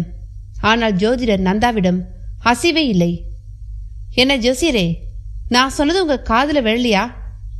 நல்லா விழுந்துச்சு. இதை எப்படி திறக்க முடியும்னு நம்புறீங்க? இல்ல, உங்களால முடியும்னா இப்பவே திறக்கலாமே. நானும் இருக்கேன். நான் சொன்னபடி எல்லாம் இருந்தா அப்புறம் என் பேச்சு கேட்பீங்க தானே? மிஸ்டர் நந்தா, நான் நல்லதை யார் சொன்னாலும் கேட்கிறவ. மற்றபடி யார் எது சொன்னாலும் கேட்கிறவ கிடையாது. குறிப்பா ஜோதிடர்களை நான் மதிக்க விரும்பல. உங்களுக்கும் புரியும்னு நம்புறேன். Please leave me. சற்று கடுமையான குரலில் பாரதி சொன்ன விதம் கிருஷ்ணகுமார் நந்தாவை சற்று ஸ்தம்பிக்கவே வைத்தது. இப்ப சொல்றேன் மேடம் ஜி, இந்த பெட்டியில தான் உங்க அப்பாவுக்கு மருந்து இருக்கு. அவர் கட்டாயம் பிழைப்பார். அதை நான் சாதிப்பேன். ஆனா உங்களால் அந்த பெட்டியை வச்சு எதுவும் செய்ய முடியாது. உங்க அப்பா பிழைக்க மாட்டான்னு டாக்டருங்க சொல்லிட்டாங்க. 75% சான்ஸ் இல்ல, 25% தான் சான்ஸ். அதுவும் குறைஞ்சிக்கிட்டே போகும். உங்க பிடிவாதத்தினால அப்பாவை மிஸ் பண்ணிடாதீங்க. நான் சொன்ன மாதிரி இருந்தா தயவு செஞ்சு என்னை கூப்பிடுங்க என்று வேகமாக புறப்பட்டார் அந்த ஜோதிடர். பானுவிடம் தவிப்பு. மெல்ல அவளும் பின்தொடர்ந்தாள். செல்லும் பொழுது ஜோதிடர் பார்வை வாளின் மேலும் சென்றது. நெருங்கி சென்று உற்று பார்த்தவர், இது கூடவே ஒரு துர்தேவதை இருக்கு. அதுக்கு ரத்தம் தான் ரொம்ப இஷ்டம். ஒரு காட்டுக்கடவுளோட ஏவல் சக்தி தான் அந்த துர்தேவதை. எப்ப யார் இந்த வாளை அந்த கடவுளை வணங்காம வெளியே எடுத்தாலும் இந்த துர்தேவதை ரத்தம் பார்த்துரும். மற்றபடி அப்படி ரத்தம் பார்க்கலனா எடுத்தவங்க ரொம்ப நல்லவங்கன்னு அர்த்தம். நான் சொல்றது சரியாங்கிறத இப்பவே கூட பரிசோதனை பண்ணி பார்க்கலாம் என்ற ஜோதிடர் பிடாரனை அழைத்து வாளை வெளியே எடுக்க சொல்ல அவனும் தயங்கியபடியே வெளியே உருவினான். அப்படியும் வாள்முனை அவன் வயிற்றில் உரசி ரத்தம் தெரித்தது. முத்துலட்சுமிக்கு அதை பார்க்க மயக்கமே வருவது போல் இருந்தது. இப்பொழுது ஜோதிடரே வாளை உரைக்கில் போட்டுவிட்டு திரும்ப உருவ விழுந்தவராக, இது எந்த சாமிக்கு சொந்தமோ அந்த சாமிக்கு என் பரம நமஸ்காரம் என்றபடியே வாளை உருவினார். எந்த காயமும் இன்றி வாள் அவர் கையில் மின்னியது. இந்த வாளாலையும் பல நல்ல காரியங்கள் சாதிக்கலாம். ஆனா நான் சொல்றத நம்பணும். நம்புவீங்க, போக போக நம்புவீங்க. வரேன் என்று வெளியில் நிற்கும் தன் படகு கார் நோக்கி நடந்தார். பாரதியிடம் கூட ஸ்தம்பிப்பு. தமிழ்வாணி அலுவலகம். மணி 7 கடந்துவிட்ட நிலையில் ஆசிரியர் ஜெயராமன் புறப்பட முடிந்த பொழுது கைபேசி வழி அவரின் காதில் பாரதியின் குரல். அடடே பாரதியா, உன் காலுக்காக தான் பாரதி காத்துட்டு இருந்தேன். என்னாச்சு? உன் அப்பா உடம்பு திரும்ப சீரியஸனும் நீ பழனி போயிட்டேனும் கேள்விப்பட்டேன். ரைட்டர் அரவிந்தன் கூட உன் கூட வந்து உதவி செய்துட்டு இருக்காராமே. சார், நான் இப்ப என் பங்களாவிலிருந்து தான் பேசுறேன். ரொம்பவே குழப்பமான ஒரு சூழ்நிலையில் இருக்கேன். உங்க கூட பேசினா தெளிவு கிடைக்கும்னு தோணுது. உங்க அப்பாயின்மெண்ட் வேணும், கிடைக்குமா? இப்பவே பேசணுமா பாரதி? ஆமாம் சார். அரவிந்தன் கூட இருக்காரா? இல்லை, அவர் பழனியிலேருந்து வந்துட்டு இருக்காரு. நான் முன்னால் வந்துட்டேன். அப்போ இப்போ வீட்டில் உன் கடை யார் இருக்கா? என் பாட்டி, நான், வேலைக்காரங்க, அப்புறம் மிஸ்டிக்கலாக ஒரு பொட்டி, ஒரு வால், எப்போ வேணா வரலாங்கிற நிலையில் ஒரு பாம்பு. வாட்? பொட்டி, வால், பாம்பா? ஆமாம் சார். ஆன்டிக்ஸ்னு வாங்கின ஐட்டம் மிஸ்டிக்காக மாறிடுச்சு. என்னை சுற்றி பெருசாக ஒரு சதி நடக்கிற மாதிரி எனக்கு தோணுது சார். பாரதி படபடத்தாள். அத்தியாயம் 36. எப்பொழுதும் பெரியதாய் படபடப்பு வழியில் இந்த பாரதி. ஜெயராமனை பாரதி மிகவும் யோசிக்கவும் வைத்துவிட்டாள். சார்? எஸ் பாரதி. என்ன சார் மௌனமாயிட்டீங்க? ஒன்றுமில்லம்மா, நீ சதி நடக்கிறதா சொன்னதை எப்படி எடுத்துக்கிறதுன்னு எனக்கு தெரியல. ஆமாம், நீ எப்போ பழனியிலேருந்து வந்த? இப்போதான் ஒரு 1 hour ஆகுது. சரி, முதல்ல நல்ல வெந்நீரில் குளி, கொஞ்சம் ஃப்ரெஷ்அப் பண்ணிக்கோ. நான் நேரில் வரேன். சார், நிஜமாவா சொல்கிறீங்க? முதல்ல ஏதாவது ஒரு காபி ஷாப்பில் சந்திக்கலாம்னு நினச்சேன். அந்த பெட்டி, அப்புறம் வால், இதை பார்க்கணும்னா உன் வீட்டுக்கு வந்தால் தானே பார்க்க முடியும். நிச்சயமாக நீங்கள் என் வீட்டுக்கு வர்றது எனக்கு பெருமை சார். நீ டூ மச்சாக ஃபீல் பண்ணுற. இப்போ மணி 7:15. நான் 8 மணி டின்னரை முடிச்சுட்டு 8:30க்கு உன் வீட்டில் இருக்கேன், ரைட்? டின்னரை என் வீட்டிலே வச்சுக்கலாமே சார். இன்னைக்கு வேண்டாம், ஒரு நல்ல காஃபி கொடு போதும். அப்புறம் நீ கேட்க நினைக்கிற கேள்விகளை கிறிஸ்பா தயார் பண்ணிக்கோ. பாய். அழகாய் கட் செய்தார் ஜெயராமன். வெளியே வரவும் போர்ட்டிகோவில் கார் தயாராக நின்று கொண்டிருந்தது. Printing session senior operator Bhaktavatsalam night duty நிமித்தம் உள் நுழைந்து கொண்டிருந்தார். சபரிமலைக்கு மாலை போட்டிருப்பது தோற்றத்தில் தெரிந்தது. நமஸ்காரம் சார். என்ன பக்தவச்சலம், நைட் ஷிப்டா? ஆமாம் சார். எப்போ மலைக்கு? அடுத்த வாரம் சார். ரொம்ப வருஷமாக போறீங்களே? ஆமாம் சார், இது 30வது மலை. குட். சொன்னபடி காரில் ஏறவும் அந்த 30 வருஷ பக்தியும் ஈடுபாடும் ஜெயராமனுக்குள் பலவித எண்ணங்களை உருவாக்க தொடங்கியது. பக்தவச்சலத்தை 20 வருடங்களாக தெரியும். ஒரே சீரான வாழ்க்கை. ஜெயராமன் வரையிலும் கூட அப்படித்தான். ஐயப்பனை நம்புவதால் ஒரு சிறப்பென்றோ, ஐயப்பனையே சிந்திக்காததால் ஒரு குறை என்றோ நினைக்க எதுவுமே இல்லை. அப்படியானால் இதெல்லாம் பழக்க வழக்கம் சார்ந்த ஒன்றுதானா? அதற்கு மேல் என்றால் அது என்னவாக இருக்கும்? சென்னையின் திணறலான டிராபிக்கில் ஊர்வலம் போவது போல் அவர் கார் சென்றிட அவருக்குள் அன்றைய பத்திரிகை தேவைகளை கடந்த ஒரு மாறுபட்ட சிந்தனை. ஹாஸ்பிட்டல். பானுவோடு திரும்ப வந்த கிருஷ்ணகுமார் நந்தா கணேச பாண்டி வரியில் ஆச்சரியமளித்தார். சாரோட நிலை எப்படி இருக்கு பாண்டி? அப்படியேதான் இருக்கு ஜோசியரே. ஏதோ ஒரு ஊசி மருந்து சிங்கப்பூர்லேருந்து வரணுமாம், அதை வரவழைக்க பாடாயப்பட்டுக்கிட்டு இருக்காங்க என்ற பாண்டி அடுத்து பானுவிடம் தான் ஊன்றினார். என்னப்பா பொசுக்கு பொசுக்குன்னு காணாம போய்ட்ற? ஒத்தாலா நான் எவ்வளோ பேரை சமாளிக்கிறது? அண்ணே, மணி இப்போ 8 போகுது. காலை 9 மணிக்கு வந்தேன். நானும் ஒன்றும் சும்மா இல்லைண்ணே. உடனே இந்த 8 மணி நேர வேலையெல்லாம் ஞாபகப்படுத்தாத. உன்னை வேலைக்கு எடுக்கும் பொழுதே ஐயா என்ன சொன்னார்னு ஞாபகம் இருக்குல்ல? இப்போ நான் என்ன செய்யணும் அதை சொல்லுங்க. இப்போ வீட்டுக்கு புறப்படு. நாளையிலேருந்து கொஞ்சம் இங்கே இரு. ஆமாம், பாரதி பாப்பா வந்துடுச்சா? வந்துட்டாங்கண்ணே. அங்கே வீட்டில் அந்த பெட்டியோட ஒரே ரகலை. பாம்பு வேற பாடாய் படுத்துடுச்சு. எல்லாமே ஒரே கண்கட்டாக இருக்கு. நான் சொல்கிறத கேட்க தான் ஆள் இல்லை. ஆனால் ஜோசியர் எல்லாம் நல்லதுக்கு தான் சொல்கிறார். பாரதி மேடமும் இடத்த காலி பண்ணுங்கன்னு கராராக சொல்லிட்டாங்க. பாரதி தங்கமான பொண்ணு. ஆனால் இந்த மாதிரி விஷயத்தில் அனுபவம் இல்லாததால நம்ப வேண்டியதை நம்ப மாட்டேங்குது. நான் கூட கொஞ்சம் மேடம் மாதிரி தான். ஆனால் எப்போ அந்த குமாரசாமி ஆவியை பார்த்தேனோ அப்போ இருந்தே நான் மாறிட்டேன். இப்போ கூட பயத்தோட தான் வந்திருக்கேன். ஜோசியர் மந்திரிச்ச கயிறு ஒன்றை கொடுத்து கட்டிக்க சொன்னார். பாருங்க. அவள் தன் வலக்கையை காட்டினாள். அதில் ஒரு கருப்பு கயிறு. அப்பொழுது சூழலில் ஒரு அதீத பரபரப்பு. திப்பு திப்புவென சிலர் ஓடினர். போலீஸ்காரர்கள் சிலர் ஓரமாய் ஒதுங்கி கைபேசியில் பரபரப்பாக பேசத் தொடங்கினர். கடந்து போன ஒரு நர்ஸை நிறுத்தி கணேச பாண்டியன் கேட்க தொடங்கினார். என்னம்மா விஷயம்? ஏன் எல்லோரும் ஓடுறாங்க? அந்த சப் இன்ஸ்பெக்டர் இறந்துட்டாருங்க. யாருமா? ஆக்சிடென்ட் ஆனவரா? ஆமாம். நல்லா தானே ரெக்கவர் ஆகிட்டு இருந்தார். Sudden attack.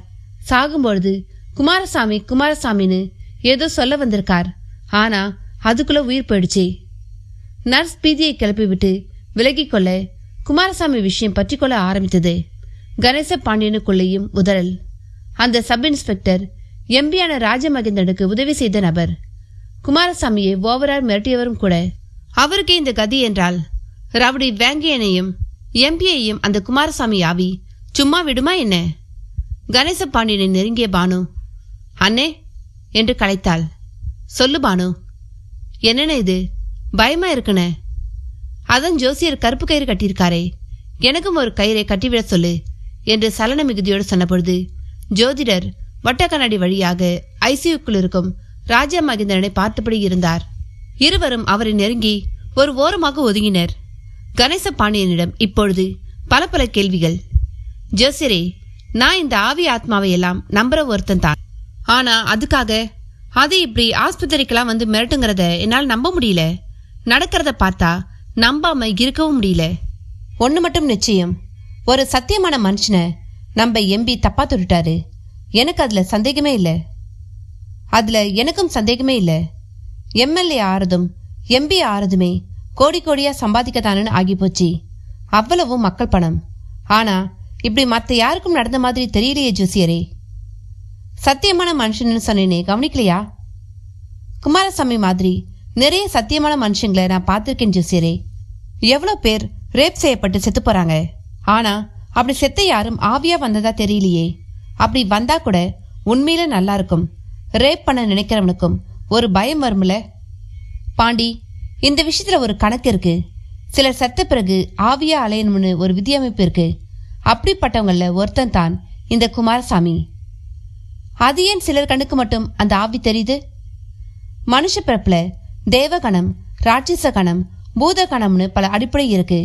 அதே போல தாயோட வயிற்றுல கருக்கொள்ளும் பொழுது இருக்கிற நட்சத்திர கதி, கிரக நிலைகள்னு இந்த விஷயத்துக்கு பின்னால சூட்சுமமாக நாம் உணர வேண்டிய விஷயங்கள் நிறைய இருக்கு. 3 வயசுல 3000 பக்கங்களை ஞாபகம் வச்சுக்க முடிந்த சக்தியிலிருந்து மின்சாரம் தாக்கினாலும் எதுவும் ஆகாத உடம்பு வரை மனித பிறப்புல விதிவிலக்கான அதிசயம்னு நினைக்க வைக்கிற பலர் இருக்காங்க. அந்த பட்டியலை சேர்ந்த சிலர் தான் ஆவிகளை பார்க்க முடிஞ்சவங்களும். என்னென்னமோ சொல்றீங்க, போகட்டும். நம்ம எம்பி பொழைச்சிடுவாருன்னு இப்போ நம்புறீங்களா? எனக்கு அதுல எந்த சந்தேகமும் இல்லை. இல்ல, சப் இன்ஸ்பெக்டர் போயிட்டாரு. அவரு நம்ம ஐயா பேச்சு கேட்டு தப்பு பண்ணவரு. இதே மாதிரி தான் அந்த வேங்கையனும். குமாரசாமி இவங்க கண்ணில் பட்டு பயத்தை உண்டாக்கியே கொள்றதா தான் நான் நினைக்கிறேன். இப்ப இங்க உங்க கூட நான் அப்படி பேசுறத கூட கேட்டுக்கிட்டு இருக்கலாம். நானும் ஒரு பயத்தோட தான் பேசுறேன். நல்லா யோசிச்சு சொல்லுங்க, ஐயா பொழைச்சுக்குவாரா? எப்ப அந்த பெட்டி எம்பி பங்களாவுக்கு வந்துச்சோ அப்பவே எம்பிக்கு ஆபத்து இல்லைன்னு அர்த்தம். அதுல உங்க நம்பிக்கைப்படி மருந்து இருக்குனே வைப்போம். அது இப்ப எம்பிக்கு இந்த ஆஸ்பத்திரியில் இருக்கிற நிலையில கொடுக்க முடியுமா? டாக்டருங்க கொடுக்க விடுவாங்களா?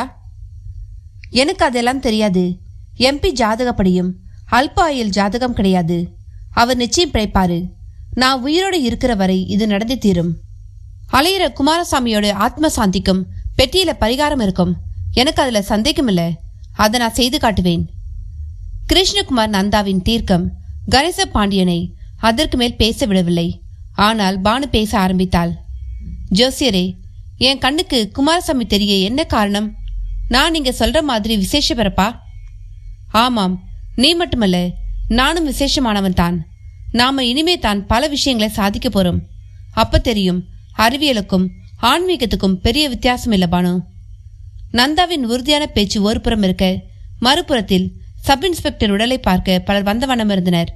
பலமான அழுக்குரல்கள் பலவிதமாய் ஒலிக்க தொடங்கின. பங்களாவுக்குள் ஆசிரியர் ஜெயராமன் கார் நுழைந்த அதே நேரம் அரவிந்தனின் காரும் பிரவேசித்து நின்றது.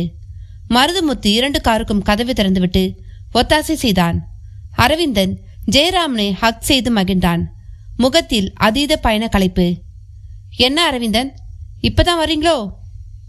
ஆமா சார், உங்களை இப்ப நான் எதிர்பார்க்கல. நானும் இப்ப இங்க வர பிளான்ல இல்ல. பாரதி தான் போன் பண்ணி பேசணும்னு சொன்னான். உள் நுழைந்தபடி பேசினர். ஹாலில் அமர்ந்திருந்த பாரதி இருவரையும் பார்த்துவிட்டு எழுந்து வேகமாக முன் வந்தாள். Welcome sir. தேங்க்யூ. நான் சொன்ன மாதிரியே குளிச்சுட்டு பிரிஸ்கா இருக்க போல இருக்கே. ஆமா சார், உட்காருங்க. காஃபி சொல்லட்டுமா? அடிக்கலாமா? தெம்பாய் குரல் கொடுத்தாள். வணக்கம் சார் என்ற குரலோடு முத்துலட்சுமியும் உள்ளிருந்து வந்தாள். வணக்கம்மா. என் பேத்தி கொஞ்சம் குழப்பத்தில் இருக்கா. என் மனசும் சரியில்லை. பணிக்கு போயிட்டு வந்ததுல மண்டை உடைஞ்சது தான் மிச்சம். இங்கே ராஜாவுக்கும் சீரியஸ்னு சொல்கிறாங்க. வீட்லேயே நிறைய குழப்பங்க. முத்துலட்சுமி விழிகளில் கண்ணீர் எட்டி பார்த்தது. நீங்கள் பதட்டப்படாதீங்க. வாழ்க்கையில் சில நேரங்களில் நம்ம சுற்றி இப்படித்தான் என்னென்னமோ நடக்கும். நாம தான் அதையெல்லாம் புரிஞ்சு பக்குவமாக நடந்துக்கணும். கவலைப்படாதீங்க. அரவிந்தன் இருக்காரு, நானும் வந்திருக்கேன், என்னன்னு பார்க்குறோம். ஜெயராமன் இதமாக பேசியபடியே எழுந்து சென்று பெட்டி வாள் இரண்டையும் பார்க்க தொடங்கினார். வாளை குனிந்து கையில் எடுத்து அதன் என்கிரேவ் செய்யப்பட்ட எழுத்துக்களை வாசித்தவர் வாளை உரையிலிருந்து உருவ தயாரானார். கச்சிதமாய் பாண்டி பாரதிக்கு போன் செய்ததில் பாரதி கவனம் இப்பொழுது போனில் செல்ல ஜெயராமனின் கை வாளை உருவி வெளியே எடுத்தது. அத்தியாயம் 37. வாளை உருவி வெளியே எடுத்த ஜெயராமன் அதை முகத்துக்கு நேராக பிடித்தபடி அதை உற்று பார்த்தார். அரவிந்தன் மட்டும் எங்கே அது வெட்டிவிடுமோ என்று சற்று பயந்தான். பாரதியோ கணேச பாண்டியனோடு போனில் பேச தொடங்கி ஒதுங்கியிருந்தாள். பாப்பா, அந்த சப் இன்ஸ்பெக்டர் செத்துட்டான் பாப்பா. எந்த சப் இன்ஸ்பெக்டர் அண்ணே? நம்ம ஐயா பேச்சு கேட்டு அந்த குமாரசாமியை மிரட்டினாரே, அந்த சப் இன்ஸ்பெக்டர் பாப்பா. ஓ, அவரும் ஆக்சிடென்ட் ஆகி அந்த ஆஸ்பத்திரியில் தானே அட்மிட் ஆகியிருந்தாரு. அவரா? அவரே தான். எப்பண்ணே? இப்போதான் பாப்பா தகவல் வந்துச்சு. ஆஸ்பத்திரியில் திருமண பக்கமெல்லாம் இப்போ போலீஸ் தான். ஆக்சிடென்ட்ல காப்பாற்ற முடியாத அளவு காயங்களா? காயம் ஒரு பக்கம், ஆவியா அலையிற குமாரசாமி இன்னொரு பக்கம். என்னென்ன திரும்ப ஆரம்பிச்சிட்டிங்களா? பாப்பா, ஏன்னு தெரியல, அந்த குமாரசாமி ஆவி என் கண்ணில் மட்டும் படலை, ஆனால் பானு பார்த்துட்டா. குறிப்பா அந்த சப் இன்ஸ்பெக்டர் பயத்தில் தாமா உயிர் போயிருக்கு. போது நிறுத்துங்கண்ணே, எல்லாம் இல்லூஷன். தமிழில் சொன்னா மனப்பிரமை. சரி, இதை சொல்லத்தான் கூப்பிட்டீங்களா? இதுக்காக மட்டுமில்ல, நம்ம ஐயா வரையில கூட எந்த முன்னேற்றமும் இல்லை. சில விஐபிங்க பார்க்க வந்தப்ப உங்களை கேட்டாங்க. இப்போதான் வீட்டுக்கு கிளம்பி போனதா சொல்லி சமாளிச்சேன். எனக்கே இங்கே இருக்க என்னவோ மாதிரி இருக்குமா. ஐயாவை காப்பாத்துறதும். அதற்கு மேல் பேசாமல் கணேச பாண்டி பேச்சு மென்று விழுங்கிட, என்ன சொல்ல வரீங்க? அப்ப நான் அங்கே வரணுமா? வந்தா நல்லா இருக்கும் பாப்பா. எப்போ வேணா எது வேணா நடக்கிற மாதிரி தான் இருக்கு நிலை. சரி, ஃபோனை கட் பண்ணுங்க. நான் எவ்வளோ சீக்கிரம் வர முடியுமோ அவ்வளோ சீக்கிரம் வரேன். பேசிவிட்டு பாரதி திரும்பிய பொழுது ஜெயராமன் வாளை பிடித்தபடியே பார்த்து கொண்டிருந்தார். சார், என்ன பாரதி, ஏன் எக்ஸைட் ஆகுற? உங்களுக்கு எதுவும் ஆகலையா? என்ன ஆகணும்? இந்நேரம் ரத்த காயம் ஏற்பட்டிருக்கணுமே. அப்படியெல்லாம் எதுவும் நடக்கல. நீ ரொம்பவே குழம்பி போயிருக்கேன்றது சரிதான். உண்மைதான் சார். உங்களுக்கு எதுவும் ஆகலைங்கிறது எனக்கு இப்போ எவ்வளோ சந்தோஷத்தை தருது தெரியுமா? ஆனால் இந்த வாளோடைய ஒரு கெட்ட சக்தி இருக்கிறதாவும் அது ரத்தம் பார்க்காம விடாதுன்னும் ஒரு ஜோசியர் பீலா விடுறான். அது உண்மையோடு நினைக்கிற மாதிரி பல பேருக்கு ரத்த காயம். அதனால தான் எனக்கும் குழப்பம். எல்லாத்தையும் பற்றியும் பேசுவோம். எந்த ஒரு சார்பும் இல்லாமல் சலனம் இல்லாமல் சிந்தித்தாலே போதும், நிச்சயம் தெளிவு ஏற்படும். பேச்சோடு வாளை உரையில் போட்டு பெட்டி மேல் வைத்த ஜெயராமன் விபூதி வாசத்தை ஆழ்ந்து உணர்ந்தவராக குட் ஸ்மெல் என்றார். இந்த வாசனை கூடவும் இல்லை குறையும் இல்லை சார், ஒரே அளவுல இருந்துகிட்டே இருக்கு. வா, உட்கார்ந்து பேசுவோம். ஆமா, யார் போன்ல? ஹாஸ்பிட்டல இருந்து அப்பாவோட உதவியாளர் கணேச பாண்டியன் தான் சார் பேசினார். ஏதாவது முக்கியமான விஷயமா? கேட்டபடியே வந்து ஹாலில் சோஃபாவில் அமர்ந்தார். எதிரில் அவர்களும் அமர்ந்தனர். இடையில் அடைக்கலம்மாள் காஃபியை வைத்துவிட்டு ஒதுங்கி சென்றாள். ஆமா சார், இப்ப அந்த ஹாஸ்பிட்டல்ல என் அப்பா மட்டுமல்ல, அப்பாவோட கூட்டாளிகள் லிஸ்ட்ல இருக்கிற ஒரு சப் இன்ஸ்பெக்டர், அப்புறம் அந்த ரவுடி, இவங்க கூட ஆக்சிடென்ட் ஆகி அங்கதான் அட்மிட் ஆகியிருக்காங்க. Very interesting. தப்பு பண்ணவங்க மாதிரி பாதிப்புக்குள்ளாகி ஒரே ஆஸ்பத்திரியில அட்மிட் ஆகியிருக்காங்களா? ரியலி இது ஒரு ஆச்சரியமான விஷயம்தான் என்று காஃபியை உறிஞ்சினார் ஜெயராமன். சார், இதுல அந்த எஸ்ஐ இறந்துட்டாராம். ரவுடியும் அப்பாவும் மட்டும்தான் போராடிட்டு இருக்காங்க. பாரதியின் இந்த பதில் ஜெயராமனை மட்டுமல்ல, அரவிந்தனையும் சுரீர் என்று தைத்தது. ஓ, ஒரு நபர் அவுட்டா? இது எந்த மாதிரி கோ இன்சிடென்ட்னு தெரியலையே. இது கோ இன்சிடென்ட் இல்ல, குமாரசாமி ஆவி செயல்னு கணேசபாண்டி சொல்றாரு சார். இது என்ன புது குழப்பம்? குழப்பமா? நான் எனக்குள்ள என்னை எவ்வளவு உறுதியா பிடிச்சிட்டு இருக்கேன்னு தெரியுமா? எங்க என் பிடிய நானே விட்டுட்டு எனக்கு ஏதாவது ஆயிடுமோன்னு ஒரு பயம் எனக்கு வந்துருச்சு சார். நோனோ, பேனிக் ஆகாத. மனுஷ வாழ்க்கையில எவ்வளவோ அனுபவங்கள், அதுல இது ஒரு விதமான அனுபவம். அதுக்கு மேல இதை பத்தி பெருசா நினைச்சு பயப்படக்கூடாது. எனக்கும் புரியுது சார். இப்போ கூட உங்களோட மனமிட்டு பேச முடியாத நிலை. கணேச பாண்டியன் ஆஸ்பத்திரிக்கு கூப்பிடுறாரு. நானும் பழனியிலிருந்து நேரா வீட்டுக்கு வந்துட்டேன். இங்க அந்த பாம்பால ஒரே ரகலை. இப்ப அந்த பாம்பு எங்க தெரியல சார். பல முறை கண்ணில் பட்டுடுச்சு. ஆனா யாரையும் கடிக்காததால உயிர் பயம் யாருக்கும் இல்லை. பெட்டிக்குள்ள தான் பெருசா ஏதோ இருக்குன்னு தோணுது. ஏன்னா அது பெட்டியை தான் சுத்தி சுத்தி வந்துச்சு. அந்த ஜோசியன் பெட்டி திறக்க இருந்தான். பாம்பு இருந்ததால அது முடியாம போயிடுச்சு. அப்ப இந்த இரண்டும் தான் நீ வாங்கின ஆன்டிக்ஸ் ஐட்டங்களா? ஆமாம், நான் இந்த மாதிரி நிறைய வாங்கியிருக்கேன். அதோ அந்த பெண்டுல கடிகாரம், பெயிண்டிங், தாழிப்பானை எல்லாமே ஆன்டிக்ஸா வாங்கினது தான். இது எதுலேயும் வராத பிரச்சனை இந்த பெட்டியாலையும் பாலாலையும் வந்திருக்கிறதான் ஆச்சரியம். பாரதி சொல்லி முடிக்க அரவிந்தன் ஆரம்பித்தான். சார், இந்த பெட்டிக்கும் ஹாஸ்பிட்டல் இருக்கிற இவங்க அப்பாவுக்கும் ஒரு தொடர்பு இருக்கிற மாதிரி தெரியுது சார். இது அடுத்த கட்ட ஆச்சரியம். அப்படியா?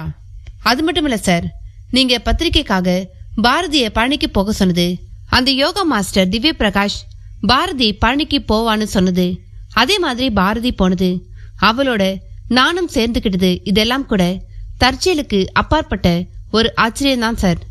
அப்ப எதுவும் தற்செயல் இல்லைங்கிறது உங்க கருத்து அரவிந்தன்? நிச்சயமா சார். இது எல்லாத்துக்கும் மேல பழனியில எனக்கு நிறைய அனுபவங்கள், எல்லாமே ஆச்சரியத்துக்கே ஆச்சரியம் தர அனுபவங்கள். அப்படின்னா நடக்கிற எல்லாத்தையும் வச்சு உங்களுக்கு ஒரு செய்தி கிடைச்சிருக்கணுமே? ஆமா சார். என்ன அது? ஏதோ ஒரு சக்தி ஆட்டி வைக்குது. சதுரங்க விளையாட்டுல ஒவ்வொரு காயா நகர்த்தி ராஜாவுக்கு செக் வைக்கிற மாதிரி பாரதியை சுற்றி, பாரதியோடு இருக்கிற நான், நீங்க, நம்மளை சுற்றி ஒரு விஷயம் நடந்துகிட்டே இருக்கு சார். அரவிந்தன் முடித்த நொடி பாரதி சிரித்தாள். அது எப்படி சார் முடியும்? இதை கேட்கும் பொழுது எனக்கு எரிச்சலும் கோபமும் தான் வருது சார். எனக்குள்ளேயும் இந்த கேள்வி இருக்கு. ஆனா நான் இதை புரிஞ்சுக்க முயற்சி செய்யறதால கோபம் வரல. பாரதிக்கு இந்த மாதிரி விஷயங்கள் ஒரு அலர்ஜியாகவே ஆகிட்டதால கோபப்படுறா. சார், நீங்க சொல்லுங்க, இதெல்லாம் நடைமுறையில சாத்தியமா? பாரதி திரும்ப இடையீடு செய்தாள். Wait Bharathi, wait. நாம இப்ப நடந்ததை பத்தி பேசிக்கிட்டு தானே இருக்கோம். எந்த முடிவுக்கும் வந்துடலையே. அதுக்கில்ல சார், தப்பான டைரக்ஷன்ல போக தொடங்கிட்டா அப்புறம் அதுவே ஒரு பெரிய தப்பா ஆயிடாதா? சரி, அரவிந்தன் ஒரு சக்தியை ஆட்டி வைக்குதுன்னு தன் கருத்தை சொல்லிட்டாரு. நீ என்ன சொல்ல வர? எனக்கு தான் குழப்பமா இருக்குன்னு சொல்லிட்டேனே சார். அப்ப உன் பதிலை விட அரவிந்தன் பதில் தான் எனக்கு சரியானது. குழப்பம் எதுக்கும் பயன்படாது. அப்படி இல்லை சார். குழப்பம் எனக்கு மாய்மாலமா நடக்கிற இந்த விஷயங்கள்ல மட்டும்தான்.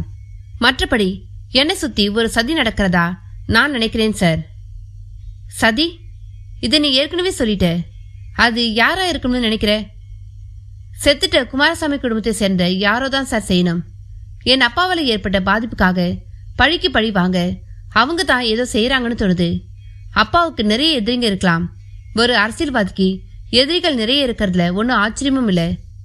அதுல எனக்கு தெரிஞ்ச எதிரினா அது இறந்துட்ட குமாரசாமி குடும்பம் தான்.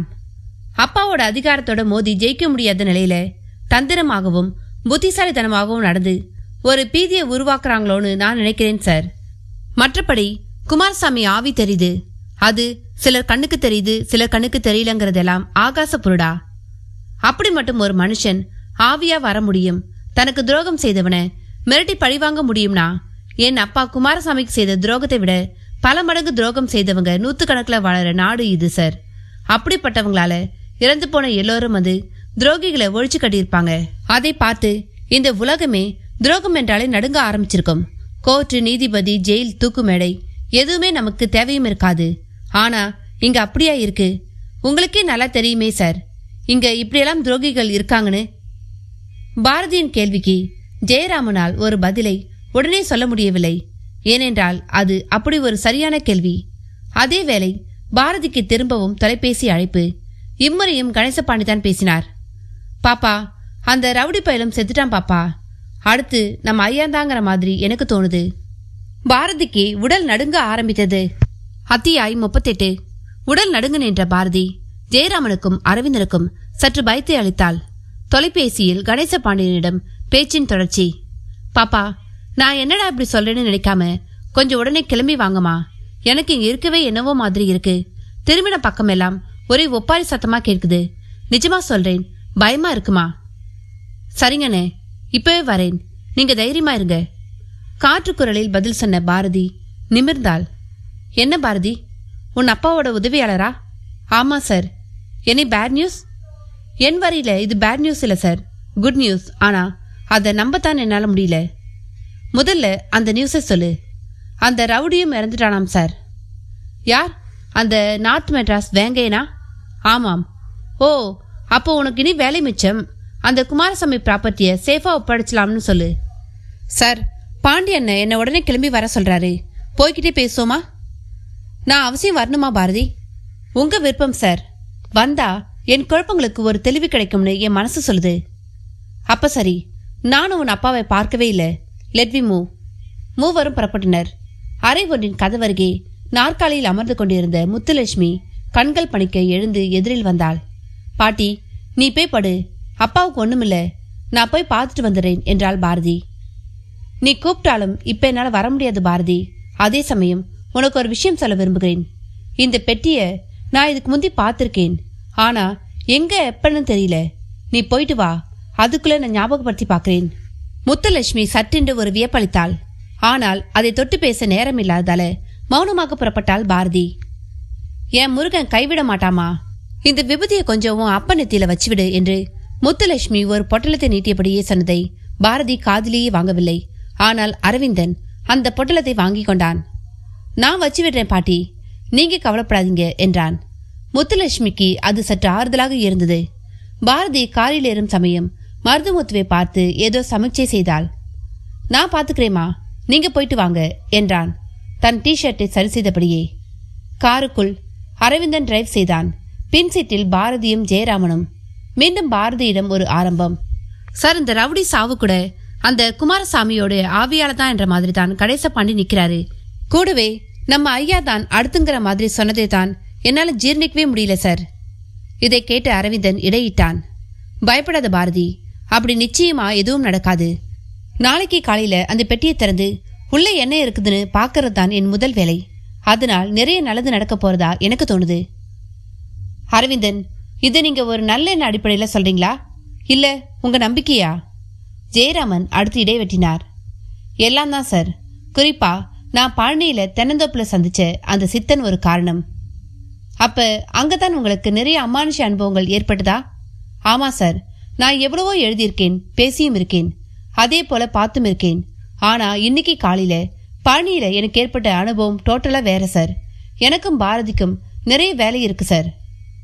எனக்கெனவோ எல்லாம் முடிஞ்சிட்ட மாதிரி தோணுது மிஸ்டர் அரவிந்த். முக்கிய கல்பிரேட்ஸ் 2 பேரும் செத்துட்டாங்க. மிச்சம் இருக்கிறது எம்பி மட்டும்தான்.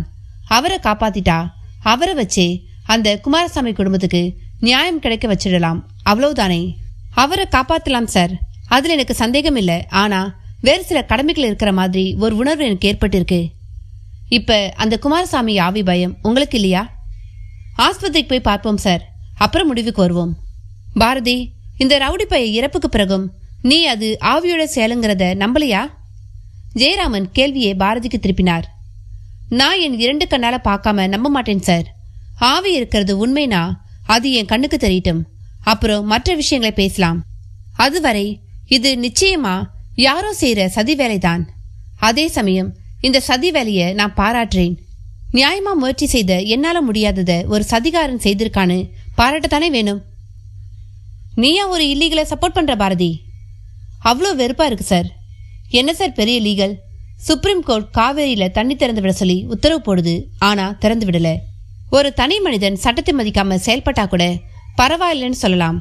ஆனா சட்டம் ஒழுங்கை காப்பாற்ற வேண்டிய கவர்மெண்டே இங்க சட்டத்தோட பேச்சை கேட்காதத என்னன்னு சார் சொல்றது? எங்க இருக்கு சார் லீகல்? ஆவேசமாக பாரதி கேட்டபொழுது அவள் கைபேசியில் அழைப்பொலி. திரையில் யோகி திவ்ய பிரகாஷ் பெயர். பகீர் என்றது பாரதிக்கு. இந்த நேரத்தில் இவர் எதற்கு போன் செய்கிறார் என்று குழப்பமாகவும் இருந்தது.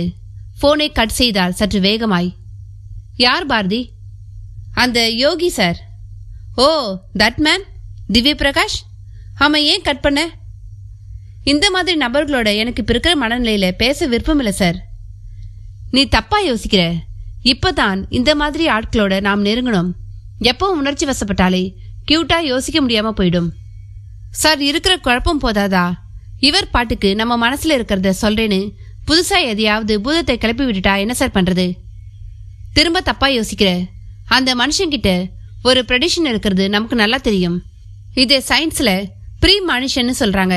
அதாவது ஒருத்தரோட பேசும்பொழுது அவர் தொடர்பா நடக்க போற சம்பவங்களை முன்னாடியே சொல்றது. இப்ப உன் அப்பாவும் உயிருக்கு தான் போராடிக்கிட்டு இருக்காரு. நாளைக்கு அவர் நிலை எப்படி இருக்கும்? நீ பயப்படுற மாதிரி எல்லாமே ஆவி வேலையா இல்ல சதியான்னு அவர் மூலமா தெரிஞ்சுக்கலாம் இல்லையா? ஜெயராமன் கேள்வி அரவிந்தனை காரை ஓட்டியபடியே திரும்பி பார்க்க செய்தது. Well set sir. பழனியில அவர் கொடுத்த குழுவால தான் என்னால ஒரு திருடனையே பிடிக்க முடிஞ்சது. ரியலி அது ஒரு வெரி குட் ப்ரீமானிஷம். அது ஒரு சயின்ஸ். அவர் என் வரையில ஒரு சயின்டிஸ்ட் தான். நாம தாராளமா இப்ப அவரை பயன்படுத்தலாம். அரவிந்தன் சொன்ன மறுநொடி ஜெயராமனை திவ்ய பிரகாஷிடம் தொடர்பு கொள்ள தயாரானார். அவரும் அகப்பட்டார். ஸ்பீக்கர் போன் முடுக்கப்பட்டது. Hello mister Yogi. அடடே, எடிட்டர் சாரா. How are you sir? நல்ல கேள்வி. நீங்களே நான் இப்ப இருக்கிற நிலையை சொல்லிடுங்களே. என்ன சார், என்ன டெஸ்ட் பண்றீங்களா? ஆமா சார். நான் எதுக்கு பொய்யெல்லாம் சொல்லணும்? மிஸ்டர் திவ்ய பிரகாஷ், நான் இப்ப பாரதியோட கார்ல அவங்க அப்பா எம்பி ராஜமகேந்திரனை பார்க்க ஆஸ்பத்திரிக்கு போயிட்டு இருக்கேன். கூட வர பாரதியும் அரவிந்தனும் ரொம்பவே டென்ஷன்ல இருக்காங்க. எழுத்தாளர் அரவிந்தனை தான் சொல்றேன். அவர் உங்களை பழனியில பார்த்தாராமே. உங்களை ரொம்ப பாராட்டினார். உங்க க்ளூ அவருக்கு ரொம்பவே பயன்பட்டு இருக்கு. இதுக்கு மேல நீங்க எதுவும் சொல்ல வேண்டாம் சார். இனி நானே பேசுறேன். பழனியில எல்லாம் நல்லபடியா முடிஞ்சுதான்னு கேட்க தான் போன் செய்தேன். ஆனா பாரதி ஏனோ போனை எடுக்கல. It's okay. மிஸ்டர் எடிட்டர், நான் இப்ப சில கேள்வி கேட்கிறேன். சரியா இருந்தா எஸ்ன்னு சொல்லுங்க. டெஸ்ட் உங்களுக்கா இல்ல எனக்கா மிஸ்டர் திவ்ய பிரகாஷ்? தப்பா எடுத்துக்காதீங்க. உங்களுக்கு உதவி செய்யத்தான் இந்த கேள்விகளே. அப்படின்னா கேளுங்க. கொஞ்சம் முந்தி ஏதாவது இறப்பு செய்தியை கேள்விப்பட்டீங்களா? எக்ஸாக்ட்லி. ஒரு செய்தி இல்ல, 2 செய்தி. ஓ அப்படியா? சரி, பாரதியோட உடையில கருப்பு நிறத்துல ஏதாவது சோழியோ இல்ல துப்பட்டாவோ இருக்கா? இந்த கேள்விக்கு மிக வேகமான பதில் ஜெயராமனிடம். You are right. பாரதியோட துப்பட்டா பிளாக் கலர்ல தான் இருக்கு. சரி சார், இப்ப நீங்க என்ன கேளுங்க. நான் என் மைண்ட்ல ஃபார்ம் ஆகிறத அப்படியே சொல்றேன். பாரதியோட அப்பா இப்ப சீரியஸ் கண்டிஷன்ல இருக்காரு. அவர் பிழைச்சிடுவார் தானே? இதுக்கு பதில நான் பிறகு சொல்றேன். இன்னும் ஏதாவது கேள்வி இருக்கா? ஒரே ஒரு கேள்விதான். நடக்கிற எல்லாமே சதி செயல்னு பாரதி நினைக்கிறா. ஆனா அதெல்லாம் இறந்துட்ட குமாரசாமிங்கிற மனுஷனோட ஆவி செய்யற வேலைன்னு ஒரு பயம் உருவாகியிருக்கு. இதுல எது சரி? ஆவியாவது பூதமாவது பாரதி நினைக்கிறதா சரி. அது மனுஷ சதிதான். இந்த சதியை முறியடிச்சிட்டா நிச்சயம் எம்பி பொழைச்சுக்குவாரு. அதே சமயம் முறியடிக்கிறது ஒன்றும் சாதாரண விஷயம் இல்லைனும் எனக்கு மனசுல தோணுது எடிட்டர் சார். ஸ்பீக்கர் போனில் ஒலித்த திவ்ய பிரகாஷின் குரல் பாரதியின் கண்களை அகல விரிய செய்தது. திவ்ய பிரகாஷ் வரையில் இது அவள் சற்றும் எதிர்பார்த்திராத ஒரு திருப்பம். அத்தியாயம் 39. பாரதி திவ்ய பிரகாஷ் சொன்னதை கேட்டு பலத்த ஆச்சரியத்தை முகத்தில் பிரதிபலித்தாள். அந்த ஆச்சரியம் அரவிந்தனிடமும் ஜெயராமனிடம் கூட வெளிப்பட்டது. மிஸ்டர் யோகி, உங்களோட இந்த பதில் உண்மையில் எங்களுக்கு பெரிய சர்ப்ரைஸ். இதை நீங்க பாரதியை அட்ராக்ட் பண்ணுறதுக்காக சொல்லலையே. என்ன எடிட்டர் சார், இப்படி ஒரு கேள்வியை கேட்டுட்டீங்க. எனக்கு யாரையும் அட்ராக்ட் பண்ண வேண்டிய தேவையோ அவசியமோ கொஞ்சமும் கிடையாது. என் மனசுல பட்டதை சொல்றது தான் வழக்கம். I'm sorry. சில நேரங்களில் சில கேள்விகளை என்னால் தவிர்க்க முடியல, அதனால கேட்டேன். தப்பா எடுத்துக்காதீங்க. ரியலா உங்க பதில் பாரதிக்கு ஒரு புது தெம்பியை தந்திருக்கு. ஜெயராமன் பாரதியின் முகத்தை பார்த்து கொண்டேதான் பேசினார். ரொம்ப சந்தோஷம். இதுவரை இந்த மாதிரி எனக்கு தோணிய எந்த விஷயமும் பொய்யானதில்ல. இதுவும் பொய்யாகாது. இது நிச்சயம் சதி வேலைதான். எப்ப இது சதின்னு முன்னாலே தெரிஞ்சிருச்சோ அப்பவே எம்பி சார் பொழைச்சிக்கவும் வாய்ப்பு இருக்கிறதா தான் அர்த்தம். உங்க குரல் மூலமா உங்க தொடர்பையும் ஏற்கனவே நான் பாரதியை சந்திச்ச நினைவு தொடர்புகளை வச்சும் என் மனோசக்தியை நான் பயன்படுத்தினதுல இவ்வளவும் தெரிய வந்திருக்கு. போக போக எந்த உதவினாலும் செய்ய தயாரா இருக்கேன். இன்னொரு முக்கியமான விஷயத்தையும் தெரிவிச்சுக்கிறேன். பாரதி இனி ஒரு சப் எடிட்டரா உங்க பத்திரிகையில வேலை பார்க்க மாட்டா. அவ வாழ்க்கை மாற தொடங்கிடுச்சு. அவ மூலமா பல அதிசயங்கள் இந்த விஞ்ஞான உலகத்துல பதிவாக போகுது. மிஸ்டர் யோகி திவ்ய பிரகாஷ், உங்க இந்த ப்ரெடிக்ஷன் ஒரு பக்கம் இருக்கட்டும். முதல்ல சதிகாரன் யாருன்னு கண்டுபிடிக்கிறோம். ஆமா, சதின்னு சொல்ல தெரிஞ்ச உங்களால அது யாருன்னு சொல்ல முடியாதா? இப்ப முடியாது. குமாரசாமி ஆத்மாங்கிறது பொய். அந்த பொய்யான ஆத்மாவை ஒருவேளை பாரதி பார்க்க முடிஞ்சா, அப்படி பார்த்த பிறகு என்கிட்ட பேசினா அது யாருன்னு எனக்கு தெரிய வரலாம். ஓகே, நாங்களும் ஹாஸ்பிட்டலில் நெருங்கிட்டோம். அவசியப்பட்டா கூப்பிடுறோம். பாய். பாரதிக்கு என் வாழ்த்துக்கள். யோகி திவ்ய பிரகாஷும் மறுபக்கம் முடித்துக்கொள்ள, இதெல்லாம் எந்த வகை சக்தி என்கிற கேள்வியோடு அரவிந்தன் காரை ஹாஸ்பிட்டல் பார்க்கிங் ஏரியாவுக்குள் செலுத்தி சரியான இடம் பார்த்து நிறுத்த முயன்றான். ஏராளமான கார்கள் பார்க்கிங் மார்க்குக்குள் சிலர் தான் சரியாக நிறுத்தியிருந்தனர். இந்தியா ஏழை நாடு என்றால் நம்புவது கடினம் என்பது போல எல்லா விதமான பிராண்டட் கார்களும் கண்ணில் பட்டன. மூவரும் இறங்கி முன்வாசல் வழியாக லிப்ட் மூலம் முதல் தரத்தில் இருக்கும் ராஜ மகேந்திரனின் வார்டு நோக்கி வேகமாக நடந்தனர். வழியில் நிறைய உதிர்ந்த ரோஜா இதழ்கள் இறந்துவிட்ட இருவரையும் ஞாபகப்படுத்தின. ஆங்காங்கே சில போலீசார். நல்ல வேலை எம்பி சார் அட்மிட் ஆன இந்த ஹாஸ்பிட்டலை எஸ்ஐ சாரையும் அட்மிட் பண்ணது நல்லதா போச்சு. இல்லனா இங்க ஒரு ஃபோர்ஸ் அங்கு ஒரு ஃபோர்ஸ்னு அல்லாடிக்கிட்டு இருந்திருப்போம் என்று இரு இளநிலை போலீஸ்காரர்கள் பேசியது காதில் விழுந்தது. எஸ்ஐ தான் தன்னையே இங்க அட்மிட் பண்ண சொல்லியிருக்கார். எம்பியை பார்க்க வர விஐபிங்க அப்படியே இவரையும் பார்க்க வருவாங்கல்ல. விவரமான பார்ட்டி தான். ஆனா என்ன புண்ணியம், போயில சேர்ந்துட்டார். பாரதிக்கும் அரவிந்தனுக்கும் அமானுஷம் என்று நினைக்க செய்த கேள்விகளில் சிலவற்றுக்கு போகும்பொழுதே விடை கிடைத்து விட்டது. மூவரும் வருவதை பார்த்து கணேச பாண்டியன் ஓடி வந்தார். பக்கத்து கடிகாரத்தில் மணி இரவு 9:30 என்று காட்டிக்கொண்டு இருந்தது. வாங்க பாப்பா, வாங்க. ஐயா வணக்கங்க. அண்ணே, அப்பாவை இப்ப பார்க்க முடியுமா? இல்லம்மா, சிங்கப்பூர்ல இருந்து ஏதோ மருந்து வரவும் அதை கொடுத்து மயக்கத்தில் தான் இருக்கார். கச்சிதமாய் அப்பொழுது ஒரு டாக்டர் கிராஸ் செய்யவும் டாக்டர் என்று பாரதியை தடுத்தாள். எஸ், அப்பாவுக்கு எப்படி இருக்குன்னு தெரிஞ்சுக்கலாமா? நீங்க எம்பியோட மகளா? ஆமா. ஐம் சாரி, டாக்டர் வேணுகோபால் தான் உங்க ஃபாதருக்கான டாக்டர். நான் இந்த வேங்கன் என்ற ஒரு கொலை முயற்சி கேஸை அட்டன் பண்ணிட்டு வரேன். அப்போ வேங்கனை பத்தி உங்களுக்கு எல்லாம் தெரியும் தானே? உங்களுக்கு இந்த கேஸ்ல என்ன தெரியணும்? நல்லா ரெக்கவர் ஆகிட்டு இருந்த அவன் எப்படி இறந்தான்? இல்ல, அவன் நல்லாலாம் ரெக்கவர் ஆகல. இங்க வந்து அவன் சேரும்பொழுது உடம்புல ரத்தமே இல்ல. Total last. நாங்க இந்த கேஸை எடுக்க மாட்டோம், ஜிஹெச் தான் ரைட் சாய்ஸ்ன்னு சொன்னோம். ஆனா போலீஸ் டிபார்ட்மெண்ட்ல டாப் லெவல்ல இருந்து ப்ரெஷர் கொடுத்து கடைசியில இங்க அட்மிட் பண்ணினோம். பை த பை, நான் இப்ப ஆஃப் த ரெக்கார்டா உங்ககிட்ட பேசுறேன். நீங்க இதை வெளியே சொல்லி ஒரு எம்பாரஸ் சிச்சுவேஷனை உண்டாக்கிடாதீங்க. நோ டாக்டர், எனக்கு தேவை ஒரு விஷயம்தான். அவன் கொலை முயற்சியால தான் காப்பாற்றப்பட முடியாம இறந்தானா இல்ல பயத்தினாலையா? நான் பக்கத்துல இல்லம்மா, அது எனக்கு தெரியாது. நான் வந்து பார்க்கும்பொழுது சுவாசமே இல்ல. It's one kind of attack. Maybe இது பயத்தால கூட இருக்கலாம். அட்லாஸ்ட் ஒரே ஒரு கேள்வி, இந்த ஹாஸ்பிட்டல்ல ஆவி நடமாடினதா சிலர் ஃபீல் பண்றாங்க. To you believe that? I'm sorry, it's a very chilli question. இந்த ஹாஸ்பிட்டல் ஒரு அப்கமிங் ஹாஸ்பிட்டல். பல பெரிய ஹாஸ்பிட்டல் இல்லாத பல சௌகரியங்கள் இங்க இருக்கு. ஜப்பான்ல இருக்கிற ஒரு டாக்டர் இங்க வராம அங்க இருந்துகிட்டே ரோபோ மூலமா இங்க இருக்கிற பேஷண்ட்டுக்கு ஆபரேஷன் பண்ண முடியும். இதெல்லாம் பார்த்து பொறாமையில யாராவது எதையாவது கிளப்பி விடலாம். முதல்ல வாஸ்து சரியில்லைன்னு கிளப்பி விட்டாங்க. அப்புறம் அதிகம் சார்ஜ் பண்றதா சொல்லி பார்த்தாங்க. இப்ப ஆவிக்கிட்ட வந்திருக்காங்க போல. Thank you doctor. அவர் விலகி கொள்ள பாரதி அடுத்து கணேச பாண்டியனை தான் பார்த்தாள். அவர் திருச்சிருவென வீழ்த்தார். அப்படியே நடந்து சென்று விசிட்டர் அறை நாற்காலியில் அமர்ந்து கொண்டனர். டாக்டர் சொன்னதை கேட்டீங்கல்ல என்று பாரதியும் ஆரம்பித்தாள். பாப்பா, நீங்க இங்க இருக்கிற நர்ஸுகிட்டையும் செத்துப்போன வேங்கையின் உறவுக்காரர்கிட்டையும் கேட்டு பாருங்க. இவர் இப்படித்தான் சொல்வார்.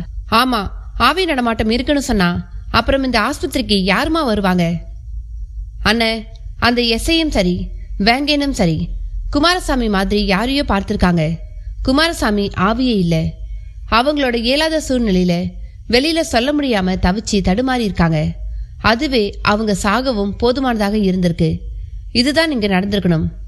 நறுக்கு தெரித்த மாதிரி சொல்லி முடித்தாள் பாரதி. அப்படின்னா அந்த நபர் என் கண்ணில் பட்டிருக்கணுமேமா? உங்க கண்ணில் படாம ரொம்ப சாமர்த்தியமா அந்த நபர் ஒரு ஆவி மாதிரி தன்னை நம்ப வச்சிருக்காருன்னு ஏன் சொல்லக்கூடாது? என்னப்பா சொல்றீங்க?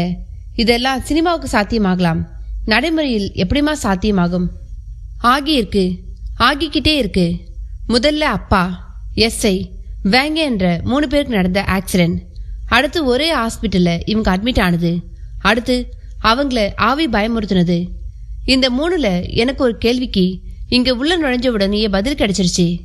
எஸ்ஐ தனக்கும் நல்ல ட்ரீட்மெண்ட் கிடைக்கணும்னு ஆசைப்பட்டதோடு எம்பியை பார்க்க வர பலரும் தன்னை பார்த்து பரிதாபப்படணும்னு நினைச்சு விரும்பித்தான் இங்க சேர்ந்திருக்காரு. எல்லா விஷயத்திலையும் இவங்க கூட்டாளியான வேங்கையன் தன் எதிரிகளால் வெட்டுக்குத்துக்கு ஆளாகவும் நல்ல ட்ரீட்மெண்ட்டுக்கு ஆசைப்பட்டு அவனும் இங்க வர விரும்பி மேல் மட்டத்துல பிரஷர் கொடுத்து இங்க வந்துட்டான். ஸோ ஒரு கேள்வி ரூல்ட் அவுட். அடுத்து நடந்த ஆக்சிடென்ட்ஸ் நிச்சயமா அது தற்செயல் விபத்தா இருக்க சான்ஸ் இல்லை. இது என் 2வது முடிவு. 3வது, அந்த குமாரசாமி இங்க ஆவியா நடமாடினாங்கிற விஷயம். அதை நான் கொஞ்சம் மாத்தி ஆவி வேஷத்துல நடமாடி என்று சொல்ல விரும்புகிறேன். பாரதி பேசி முடித்தவளாக அரவிந்தன், ஜெயராமன் என்று இருவரையும் பார்த்தாள். நீ சரியாகத்தான் செக்ரிகேட் பண்ணியிருக்க பாரதி என்றான் அரவிந்தன். அப்போ ஒன்று பண்ணலாமா என்று கேட்ட ஜெயராமன் அங்கு அமர்ந்திருந்த நிலையில் நிமிர்ந்து சிசிடிவி கேமராவை பார்த்தார். புரியுது sir.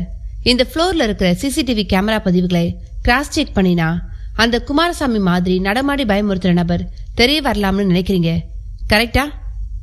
Of course, why not? Certainly sir, இது ஒரு நல்ல முடிவு. பாப்பா, அப்ப எல்லாமே மனுஷங்க வேலைதானா? ஆமாண்ணே, தைரியமா இருங்க, அந்த நபரை பிடிச்சிடலாம். எனக்கு தெரிஞ்சு உலகத்திலேயே பெரிய கிரிமினல் நம்ம ஐயா தான். அவருக்கே ஒருத்தன் அல்வா கொடுக்க இருக்கானா நம்ப முடியலமா? உங்களால இதை தானே நம்ப முடியல? எங்களை சுத்தி ஒரு 2-3 நாளா எவ்வளோ நம்ப முடியாத விஷயங்கள் தெரியுமா? பாரதி கேட்ட விதத்தில் ஒரு கோபமும் தாபமும் பளிச்சென்று தெரிந்தது. அப்பொழுது டாய்லெட் நோக்கி செல்ல எத்தனைத்த அரவிந்தன் ஒரு குறிப்பிட்ட கோணத்தில் ஒரு இடத்தில் தங்களையே ஒருவன் வெறுத்து பார்த்து கொண்டிருப்பதை பார்க்கவும் ஹக் என்றது. அத்தியாயம் 40. அரவிந்தன் முகத்தில் அசாதாரண மாற்றம். அதே வேகத்தில் அவனை கண்டும் காணாதவன் போல் அவனை நோக்கி நடந்தான். தங்களோடு பேசிக் கொண்டிருக்கையில் அரவிந்தன் மெல்ல விலகுவதை பாரதி பெரிதாக உணரவில்லை. ஆனால் ஜெயராமன் உணர்ந்தார். அரவிந்தன் அதற்குள் அவனை நெருங்கிடவும் அவனும் அங்கிருந்து விலகத் தொடங்கினான். முதலில் மெல்ல நகர்ந்தான், பின் வேகம் எடுத்து சற்று ஓடவும் செய்தான். அவன் ஓடவுமே அரவிந்தனும் அவனை பிடிக்க எண்ணி, ஏய் நில்லு, ஓடாதே என்று கத்திக்கொண்டே ஓடினான். ஆஸ்பத்திரியின் முதல் தளத்திலிருந்து கீழே தரைத்தளத்திற்கு படிகள் வழியாக ஓட்டமாக இறங்கிய அவன் கீழுள்ள ரிசப்ஷனை கடந்து வெளியே ஓடி கிழக்கு மேற்காக நீண்டு கிடக்கும் சாலையில் மேற்கு திசையில் வேக வேகமாக ஓடி மறைந்தும் போனான். துரத்தி வந்த அரவிந்தனுக்கு ஏமாற்றமே மிஞ்சியது. மூச்சிறைத்தது. கழுத்தில் வியர்வை பிளீர ஆரம்பித்து விட்டது. சில நொடி இடைவெளியில் பாரதி, ஜெயராமன் என்று இருவரும் அவன் அருகில் அவனைப் போலவே ஓடி வந்து நின்றனர். யார் அரவிந்தன்? முகத்தை பார்க்க முடியல சார். ஆனா பாரதி சந்தேகப்பட்டது ரொம்ப சரி. இவன் தான் இங்க ஏதோ பண்ணியிருக்கான். அப்கோர்ஸ், ஆனா பெருசா யாரும் அவனை பார்த்து பயந்த மாதிரி தெரியலையே. செத்துட்ட அந்த குமாரசாமிய நேர்ல பார்த்தவங்க இங்க இப்ப கணேசபாண்டியன் மட்டும்தான். மற்றவங்களுக்கு குமாரசாமி யாருன்னே தெரியாதே. அப்படி தெரிஞ்சிருந்தா தானே மற்றவங்களுக்கு பயம் வரும். யூ ஆர் ரைட் என்ற ஜெயராமன் ரிசப்ஷனிஸ்ட் பின்புறம் இருந்த சிசிடிவி கேமராவை நினைத்து பார்த்தார். அரவிந்தன் இப்படித்தானே ஓடி போனான், அதுவும் இப்போ. அப்போ கேமராவில் முகம் பதிவாயிருக்கும் இல்லையா என்று கேட்டார். நிச்சயம் சார். மேனேஜரை பார்த்து ரிவைண்ட் பண்ணி பார்க்கலாமா சார்? பார்க்கலாமாவா? பார்த்தே திருணும். மூவரும் பின்வந்து சேர்ந்த கணேசபாண்டியனுமாய் 4வரும் மேனேஜரை பார்த்து விவரத்தை கூறவுமே அடுத்த 5வது நிமிடம் அவர் அறையிலிருந்த டிவி ஸ்கிரீனில் அந்த ஓட்ட காட்சி ஓட ஆரம்பித்து முகத்தை தெளிவாக பார்க்க முடிந்த நிலையில் ஃப்ரீஸ் ஆகி நிறுத்தப்பட்டது. முகத்தை பார்த்த கணேசபாண்டியன் முகம் அதிகபட்ச அதிர்வுக்கு மாறி, ஐயோ, இது அந்த குமாரசாமியே தான். அட பாவி, இவன் நிஜத்துல சாகலையா என்று வாய்விட்டார். பாரதிக்கு குமாரசாமி முகம் அதிக பரிச்சயம் இல்லாததால குழப்பமாகவே இருந்தது. அண்ணே, இது குமாரசாமி தானா? நல்லா பார்த்து சொல்லுங்க என்றாள். என்னம்மா நீங்க? இடத்தை கேட்டு நான் தானே நம்ம ஐயாவுக்காக நடையா நடந்தவன், எனக்கு தெரியாதுங்களா?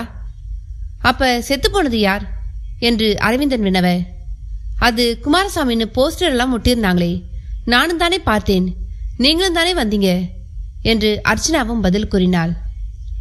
என்னடா இது புது குழப்பம்? சினிமாவில் வர மாதிரி டபுள் ரோலா என்று கணேசபாண்டியனும் தன் ஆதங்கத்தை வெளிப்படுத்தினான். இடையில் ஜெயராமன் திரையில் தெரிந்த அந்த முகத்தை ஜூம் செய்து உற்று பார்த்தார். பின் பல கோணங்களில் அந்த முகத்தை முன்னும் பின்னும் ஓடவிட்டு பார்த்தார். என்ன சார், குமாரசாமி மாதிரியே ரப்பர் மாஸ்க் செய்து போட்டிருக்கலாமோன்னு நினைக்கிறீங்களா? ஆமா, ஆனா முகத்துல வியர்வை தெளிவா தெரியுது. ரப்பர் மாஸ்க்குக்கெல்லாம் சான்ஸே இல்லை. நிஜத்திலையும் ஒரு பத்திரிகையாளனா எனக்கு தெரிஞ்சு யாரும் மாஸ்க் போட்டு கிரிமினல் வேலை பார்த்ததா பதிவுகள் இல்லை. நான் சொல்றது தமிழ்நாட்டில் மட்டுமல்ல, இந்திய அளவுலையும் கூட. இந்த மாஸ்க் சமாச்சாரம் சினிமாவில் மட்டும்தான். அப்ப இந்த நபர் குமாரசாமி மாதிரியே இருக்கிற ஒருத்தர் இவர். ஒருவேளை குமாரசாமி ஒரு ட்வின்ஸா இருக்கலாம். இது அவர் கூட பிறந்த அண்ணனோ இல்ல தம்பியாகவோ இருக்கலாம். நான் சொல்ற இந்த கருத்துக்கு தான் சான்ஸ் அதிகம். ஜெயராமன் சொல்லி முடிக்க பாரதியின் செல்போன் சப்திக்க சரியாக இருந்தது. திரையில் அன்னோன் நம்பர் என்னும் ஆங்கில எழுத்துக்கள். அதை பார்த்த பாரதி போகலாமா வேண்டாமா என்கிற தயக்கத்தோடு ஆன் செய்து காதை கொடுத்தாள். ஒதுங்கியும் சென்றாள். பாரதி தானே? எடுத்து எடுப்பிலேயே கேள்வி. ஆமா, நீங்க யாரு? கொஞ்சம் முந்தி என்னதான் உன்னோட வந்த ஒருத்தன் துரத்தினான். இப்ப தெரிஞ்சிருக்குமே நான் யாருன்னு. ஏய், நீயா? மரியாதையே பேசு பாரதி. எனக்கு உன்னை போல 2 மடங்கு வயசு. ஆமா, உண்மையில நீ யார்? எதுக்கு இப்படி ஆஸ்பத்திரியில ஆவி மாதிரி நடந்து பயத்தை உண்டாக்குற? அதனால தானே இந்த ரவுடி பைய செத்தான். அந்த சப் இன்ஸ்பெக்டரும் செத்தான். மிச்சம் இருக்கிறது உன் அப்பன் தான். ஆனா நீ அவனை தற்காலிகமா என்கிட்ட இருந்து இப்ப காப்பாத்திட்ட. ஆனாலும் சொல்றேன், நான் உன் அப்பனை அப்படியெல்லாம் விட்டுற மாட்டேன். அவனும் சாகணும். அப்பதான் என் தம்பியோட ஆத்மா சாந்தி அடையும். ஓ, நீ குமாரசாமி பிரதரா? ட்வின்ஸா? என் எடிட்டர் கரெக்டா தான் யோசிச்சிருக்காரு. ஆமா, நான் செத்து போன குமாரசாமியோட அண்ணன். 20 நிமிஷம் தான் 2 பேருக்கு வித்தியாசம்.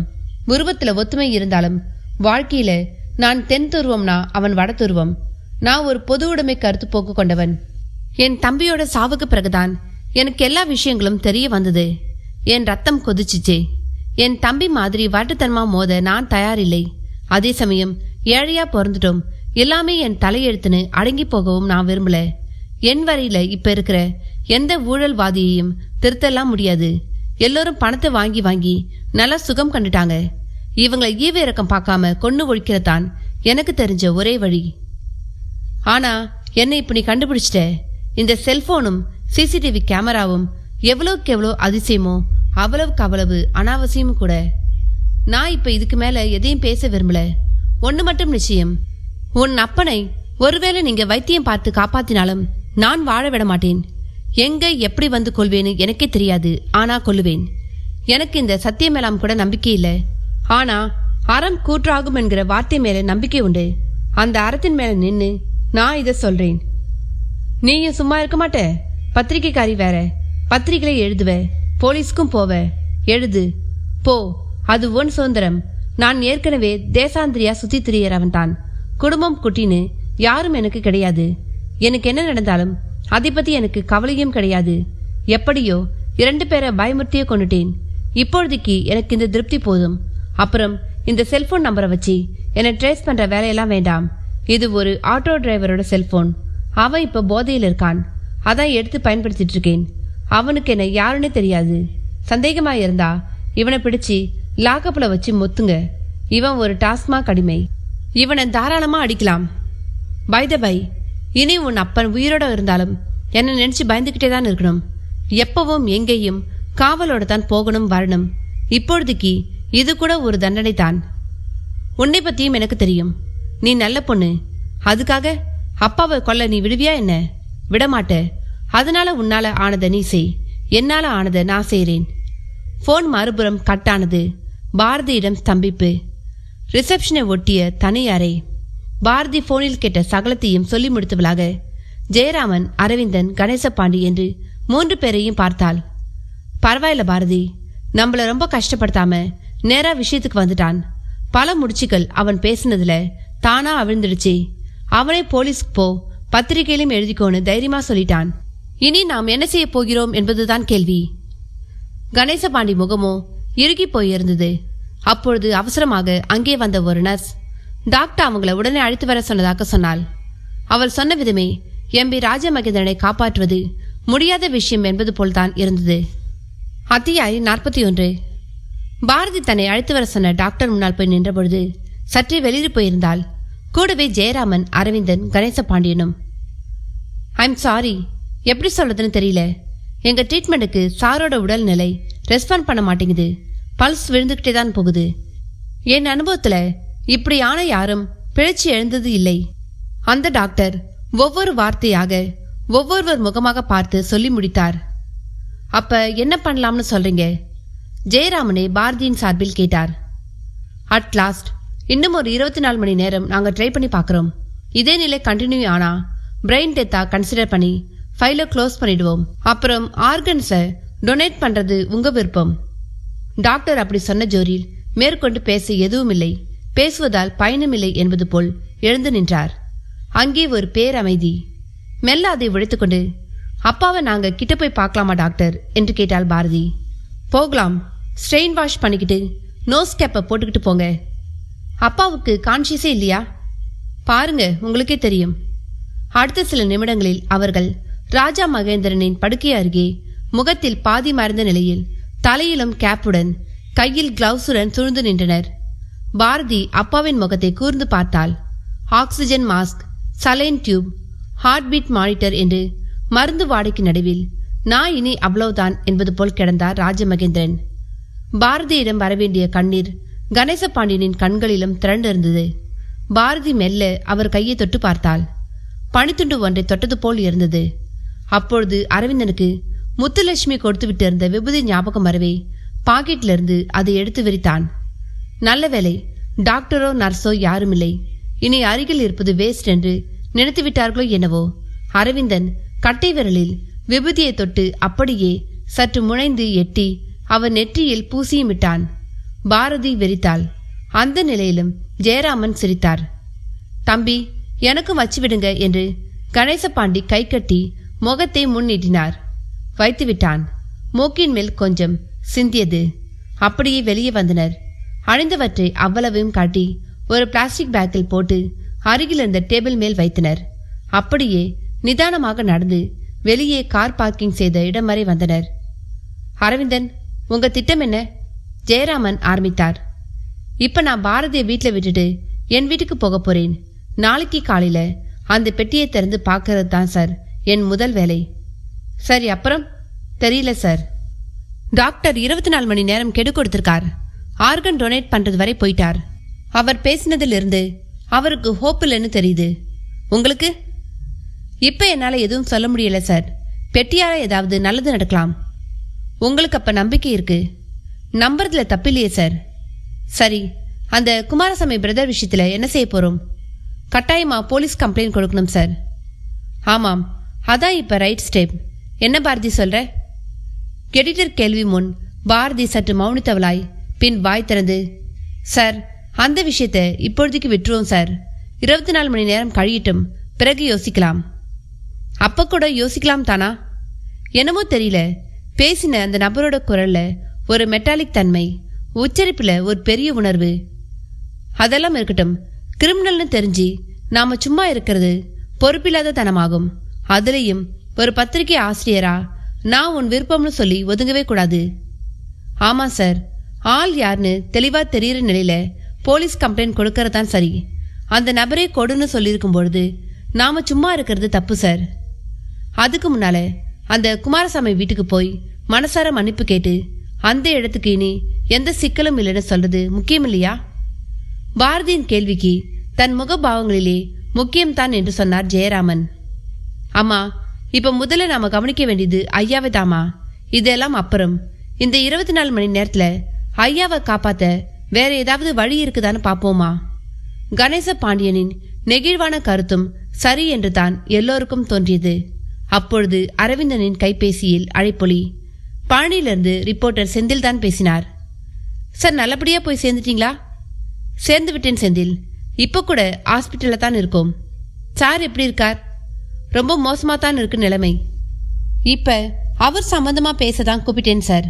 கூப்பிட சொன்னவர் நம்ம பண்டாரசாமியார். நாம தென்னந்தப்புல பார்த்தோமே, அவர் தான் சார். அவரா? என்ன சொன்னார்? பொட்டியை சீக்கிரம் திறக்க சொல்லு, மலைக்கு போற நாள் நெருங்கிக்கிட்டே இருக்குன்னு சொன்னார். எந்த மலைக்கு? தெரியல சார். என்னோட ஃபோன் நம்பருக்கு கூப்பிட்டு பொட்டியை திறந்தா குழப்பம் தீரும், செத்தவனும் பிழைப்பான்னு சொன்னார். அவருக்கு உங்க செல்போன் நம்பர் எப்படி கிடைச்சிது? என்ன சார் நீங்க? தென்னை மரத்தை பார்த்து கைத்தட்டி இளநீர் கேட்டா மரம் அவர் கேட்டதே கொடுக்குது. இப்படிப்பட்டவருக்கு என் நம்பர்லாமா சார் ஒரு விஷயம்? அதுவும் சரிதான். அந்த கடவையாதி புத்தகமும் கிடைச்சிருச்சு. நாளைக்கு காலையில அதை திறக்கிறது தான் முதல் வேலை. அப்புறம் சார், பெட்டிக்கு சொந்தமானவங்களும் வந்துகிட்டு இருக்காங்களாம். உங்களுக்கு வேண்டியதை எடுத்துக்கிட்டு பொட்டியை அவங்க கிட்ட கொடுத்துருவீங்களாம். இதையும் அவரா சொன்னார்? ஆமாம் சார், ஃபோன் பண்ணி உடனே சொல்லு, நான் அவங்கள காட்டுக்குள்ளே பார்ப்பேன் என்று சொல்லு அப்படின்னு சொன்னார். அவர் விஷயமே ஒரே ஆச்சரியம்தான். தேங்க்ஸ் செந்தில், நாங்கள் இப்போ குழப்பத்தில் தான் இருக்கோம். எதை எப்படி செய்யறதுங்கிற குழப்பம். உங்கள் ஃபோனால் ஒரு சின்ன தெளிவு. ரொம்ப தேங்க்ஸ் உங்களுக்கு. தேங்க்ஸ் எல்லாம் எதுக்கு சார்? உங்களால் பண்டாரசாமியார் என் கூட பேசிட்டார். அவரை பார்க்குறதே விசேஷம். இதில் பேசினா இன்னும் விசேஷமாம். அதனால நான் சந்தோஷத்தில் இருக்கேன் சார். குட், உங்கள் சந்தோஷம் எதுவரைன்னு பார்க்கத்தானே போறேன். வச்சிடட்டுமா? நானும் வச்சிடுறேன் சார். செந்தில் ஃபோனை கட் செய்ய அரவிந்தன் நிமிர எல்லோர் பார்வையும் அரவிந்தன் மேல்தான். ஆமாம் சார், பழனியில் நாங்கள் பார்த்த சித்த சன்னியாசி இப்போ செந்தில்ங்கிற பழனி ரிப்போர்ட் கிட்ட ஃபோன் பண்ணி பெட்டியை திறக்க சொல்லு, குழப்பமெல்லாம் தெரிந்துடும், செத்தவனும் பிழைப்பான்னு சொல்லியிருக்கார் சார். அவர்கிட்ட எதுக்கு சொல்லணும்? அவர் தான் கூட்டிக்கிட்டே போனார் சார். Nice man. அப்போ முதல் வேலை பெட்டியை திறக்கிறது தானா? ஆமாம் சார், என்னன்னு பார்த்துருவோமே. குட், ட்ரை பண்ணுங்க. நல்லது நடந்தா சந்தோஷம். இன்னொரு முக்கியமான விஷயம் சார். என்ன? பெட்டிக்கு உரியவங்க வந்துக்கிட்டு இருக்காங்களாம். அவங்க கிட்ட பெட்டியை ஒப்படைக்கணுமாம். அது யார் புதுசா? சித்தர்கள் பேச்சு சார், போக போகத்தான் புரியும். ஓகே, இப்போ எல்லோரும் கிளம்புவோம். காலையில் மீட் பண்ணுவோம். பெட்டியையும் திறக்க முயற்சி செய்வோம். அப்புறமா மற்ற விஷயங்களை பேசுவோம். அதுதான் இப்போ சரியான முடிவு. மிஸ்டர் கணேச பாண்டியன், நீங்கள் கவனமாக இருங்க. அந்த நபர் எப்போ வேணா எப்படி வேணா வரலாம். நீங்கள் எங்கேயாவது ஒளிஞ்சுக்கிட்டு நாம் அடுத்து என்ன செய்ய போகிறோம்னு கவனிச்சுட்டு இருக்கலாம். அந்த நபரை குறைச்சி எடை போட்டுட வேண்டாம். போலீஸ் கம்ப்ளைண்ட்லேருந்து எல்லா விஷயத்தையும் காலையில் பேசிக்கலாம் என்று ஜெயராமன் கணேச பாண்டியனை எச்சரித்துவிட்டு அவர்களோடு புறப்பட்டார். கணேச பாண்டிக்கும் சற்று ஆர்வமாகத்தான் இருந்தது. சுற்றி சுற்றி பார்த்தபடியே வார்டு நோக்கி நடக்கத் தொடங்கினார். மறுநாள் காலை சொல்லி வைத்தாற்போல் அரவிந்தன் பைக்கும் ஜெயராமன் காரும் ஒன்றாக பங்களாவின் நுழைந்து நின்றது. சொல்லி வைத்தாற்போல் இருவருமே கருப்பு ஜீன்ஸ் பேண்ட்டும் ஆரஞ்சு நிற சட்டையும் அணிந்திருந்தனர். அவர்களை வரவேற்க வந்த பாரதியும் கருப்பு சுடிதாரும் ஆரஞ்சு துப்பட்டாவுமாக தான் இருந்தாள். இது என்ன இப்படி ஒரு தற்செயல்? ஒரு அமானுஷத்தின் தொடக்கமாக ஒருவரை ஒருவர் வியப்போடு பார்த்து கொண்டே ஹாலில் முருகன் படத்தின் முன்னால் இருக்கும் பெட்டியை நோக்கி நடந்தனர். அதன் மேல் அந்த கடபையாதி என்கிற புத்தகத்தோடு ஒரு திருப்புலி.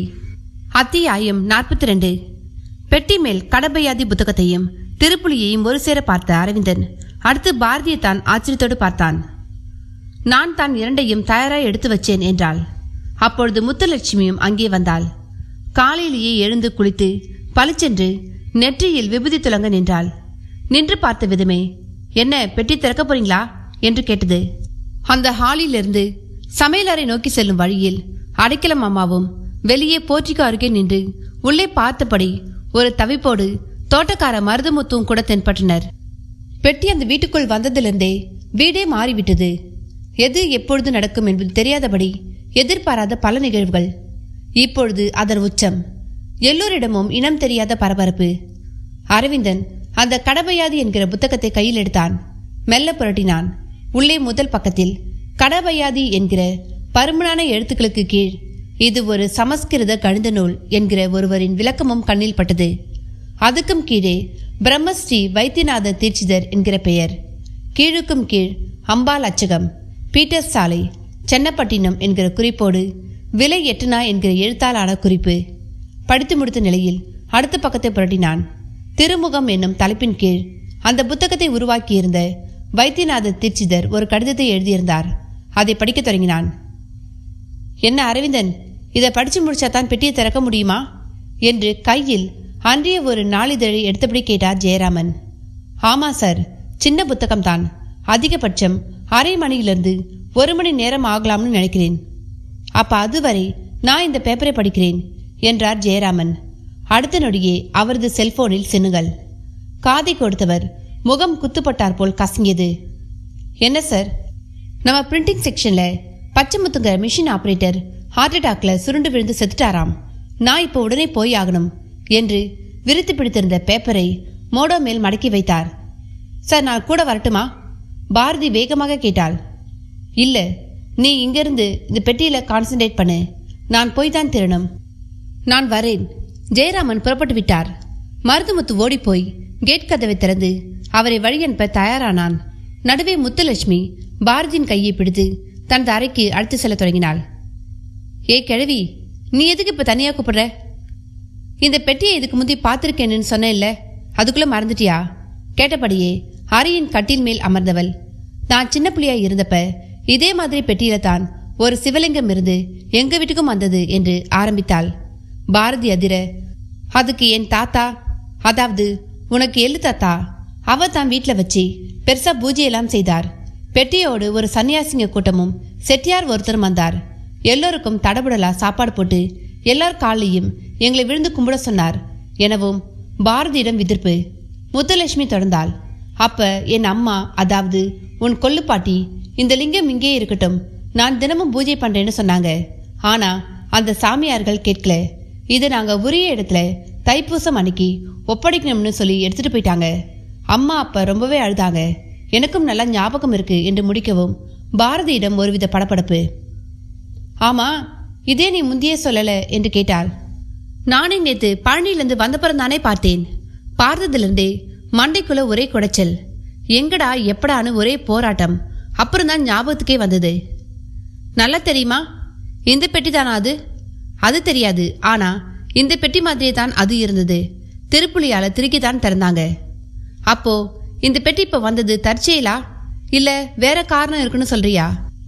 நிச்சயமா இந்த பெட்டி வந்த அன்னைக்கு எங்க அம்மா கனவுல வந்த ஒரு சித்தர், இந்த ஜென்மத்துல உனக்கு இதை கும்பிடுற பாக்கியம் மட்டும்தான், அடுத்த பிறப்புல நீ போகர் சித்தரையே தரிசனம் செய்வ, அதற்கு தகுந்த மாதிரி எல்லாம் நடக்கும்னு சொன்னாராம்.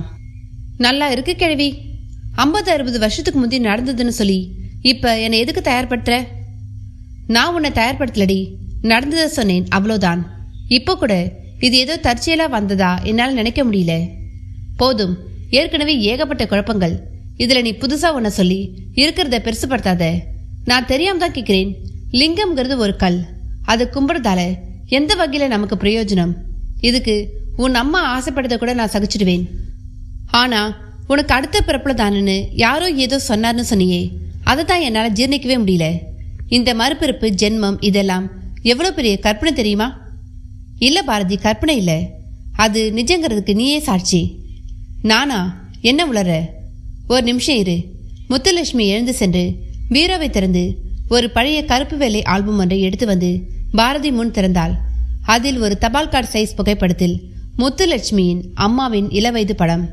அந்த படம் அச்சு அசலாக பாரதி போலவே காட்சியளித்தது.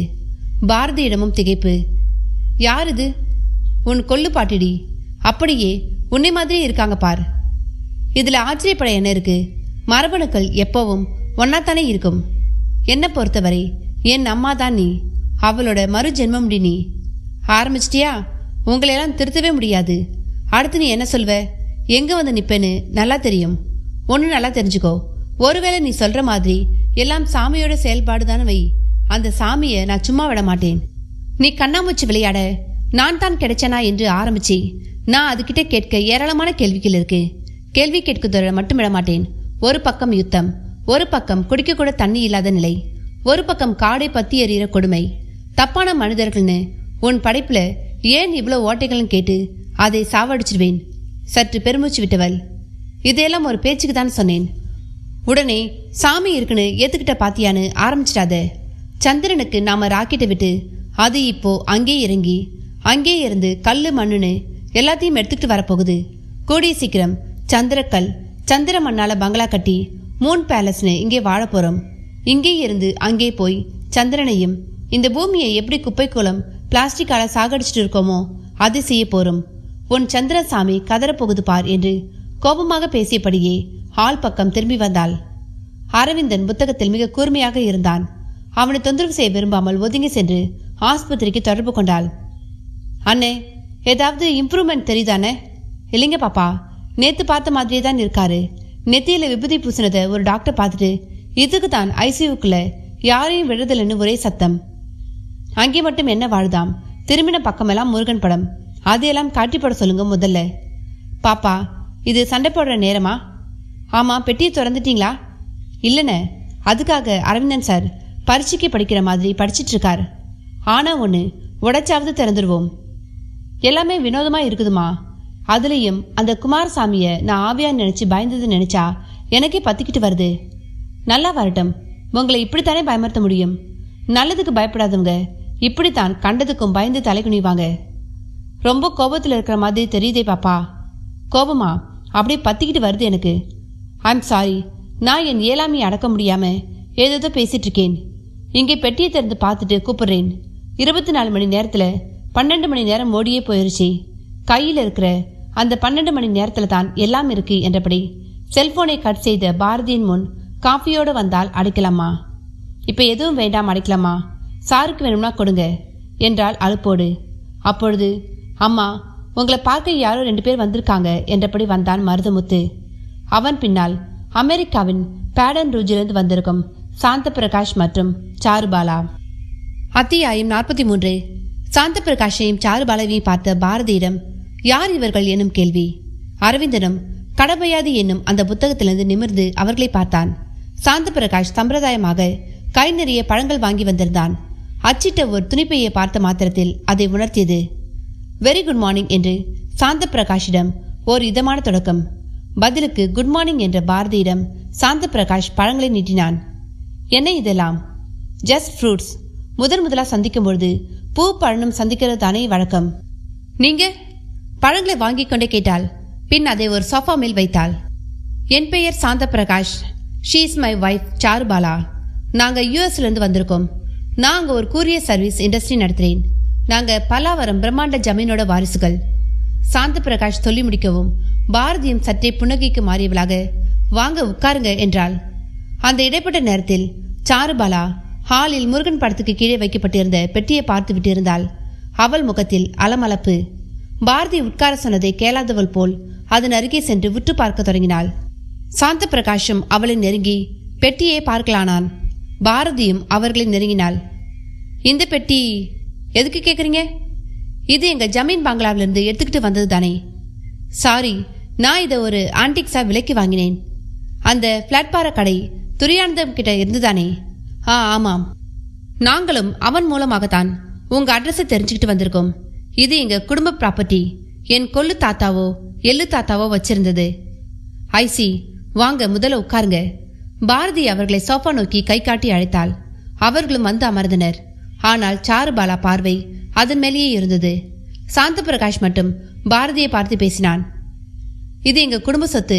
இதற்காகத்தான் நாங்கள் யூஎஸ்ல இருந்தே வந்திருக்கோம் என்று சாந்த பிரகாஷ் கூறவும் அரவிந்தனுக்குள் நேற்று இரவில் பாணியிலிருந்து ரிப்போர்ட்டர் செந்தில் சொன்னதுதான் நினைவுக்கு வந்தது. இந்த பெட்டிக்காக 2 பேர் வருவார்கள் என்று அந்த பண்டார சித்தர் சொல்லியிருந்தாரே. அந்த ஞாபகத்தோடு புத்தகத்தை மடித்து வைத்துவிட்டு அவனும் பாரதி அருகில் வந்து அமர்ந்தான். சாந்த பிரகாஷ் முகத்தில் ஒரு 4 நாள் தாடி, கண்களில் லேசான கலக்கம். ஆனால் உடையில் உயர்தர பிராண்டட் முத்திரையும் நேர்த்தியும். பாடி ஸ்ப்ரே கூட லோக்கல் இன்றி அவன் ஒரு ஃபாரினர் என்பதை அழுத்தமாக உணர்த்தவும் பாரதிக்கு என்ன பேசுவது என்பதில் குழப்பம்.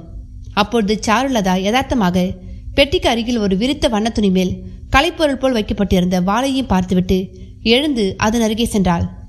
சாரு, எங்க போற? ஸ்டெயின் பண்ணாத. இல்லைங்க, இந்த வாளை நான் எங்கேயோ பார்த்திருக்கீங்க என்றபடியே அருகில் சென்று அதை கையில் எடுக்கவும் செய்தாள். அதுவும் ஒரு ஆன்டிக்ஸ் ஐட்டமா? அந்த துரியானந்தம் கிட்ட வாங்கினதுதான் என்றபடியே பாரதியும் வேகமாக அவளை நெருங்கி எங்கே அவள் வாளை உருவிவிடப் போகிறாளோ என்று பயந்தாள். சாருபாலா உற்று பார்த்தபடியே வெளியே விருத்தவளாக, இது எங்க குலதெய்வமான சுடலை மாடசாமிக்கு நேர்த்தி கடனா செலுத்துற நேர்த்தி கத்தி மாதிரியே இருக்கு என்றாள். பாரதிக்கும் அரவிந்தனுக்கும் திக்கென்றது. அவள் சொன்னது சரி என்பதற்கு ஆதாரமாக அந்த வாளிலேயே 8 திக்கும் காவல் காக்கும் சுடலை முழுக்கி இட்டமுடன் சமர்ப்பணம் என்னும் வரிகள் இருப்பதை இருவருமே எண்ணி பார்த்தனர். சாருபாலாவோ தன்னை மறந்து சுடலை முடியை நினைத்தவளாக உரையிலிருந்து வாளை சரக்கென்று உருவினாள். ஆனால் யாருக்கும் எந்த வெட்டுக்காயமும் ஏற்படவில்லை. ஆனாலும் பாரதியிடம் படபடப்பு. ஐயோ, என்ன மேடம், நீங்க உருவிட்டீங்க, அது வெட்டிடுங்க என்றால் மிக வேகமாக. என் குலசாமிங்க, கும்பிட்டுட்டு தானே வெளியே உருவினேன். பாருங்க, இதுல எழுதி இருக்கிறத. இது எங்க குலசாமி நேர்த்தி கத்தியதான். சாருபாலா சற்று தெம்பாக சொல்ல அந்த ஹாலில் முத்துலட்சுமி, அடைக்கலம்மா, தோட்டக்கார மருதமுத்து என்று எல்லோரும் வந்து குழுமியவர்களாக அங்கு நடப்பதை ஆர்வமாக பார்த்தபடி இருந்தனர். கச்சிதமாக பானுவும் தோளில் ஒரு லெதர் பேக்குடன் உள் வந்தபடி இருந்தாள். கடிகாரத்தில் மணி 10 நெருங்கிக் கொண்டிருந்தது. பானு பாரதிக்கு முதல் காரியமாக குட் மார்னிங் சொன்னாள். Very good morning. நான் ஹாஸ்பிட்டலில் தான் வரேன். சாருக்கு அப்படிதான் இருக்கு. உங்களை உடனே பார்க்கணும்னு சொன்னார் டாக்டர் என்ற பானு பேச்சின் நடுவே வாளும் கையுமாக நிற்கும் சாருபாலாவை சற்று பீதியோடும் பார்த்தாள். நீ ஆபீஸ் ரூமுக்கு போ, இங்க இப்ப வேற ஒரு விஷயம் நடந்துட்டு இருக்கு என்றாள் பாரதி. பானுவும் மெல்ல அந்த பங்களாவில் அவளுக்கென எம்பியாக இருக்கும் ராஜமகேந்திரன் ஒதுக்கியிருந்த அறை நோக்கி நடந்தாள். அப்படியே அரைவாசலில் மறைவாக நின்று கொண்டு பார்க்க ஆரம்பித்தாள். சாருபாலாவிடம் திடீரென்று ஒரு உற்சாகம். சாந்தா, இந்த வீட்டுல ஒரே சமயத்துல உங்க வீட்டு பெட்டியும் எங்க குலதெய்வ வாளும் இருக்கிறது எனக்கு ஆச்சரியமா மட்டுமில்ல, ரொம்ப சந்தோஷமாவும் இருக்கு சாந்தா. உங்க தாத்தா கனவுல வந்து சொன்னது இப்ப இங்க நடக்கிறதுன்னு எல்லாமே ஒரு கோரிலேட்டா இருக்குல்ல என்று கேட்கவும் சாந்த பிரகாஷும் ஆமோதிப்பாக சிரித்தான். பாரதிக்கு விஷயம் புதிதாக விரிவதில் ஓர் ஆச்சரியம், அதே சமயம் குழப்பம். இடையில் அப்பா ராஜமகேந்திரன் குறித்த எண்ணம் வேறு. எக்ஸ்கியூஸ் மீ, நீங்க எதுக்கு வந்திருக்கீங்கன்னு சொன்னா நல்லா இருக்கும். நான் இப்ப ரொம்ப நெருக்கடியான ஒரு நிலையில இருக்கேன் என்றாள். I am sorry. சாரு அந்த வாளை அப்படி வை. கமான், வந்து உட்காரும் முதல்ல. மேடம், நீங்க பாரதி தானே? ஆமாம். Very happy to meet you. நான் விவரமா எல்லா விஷயத்தையும் சொல்றேன். கொஞ்சம் எல்லோரையும் விலகி இருக்க சொல்றீங்களா?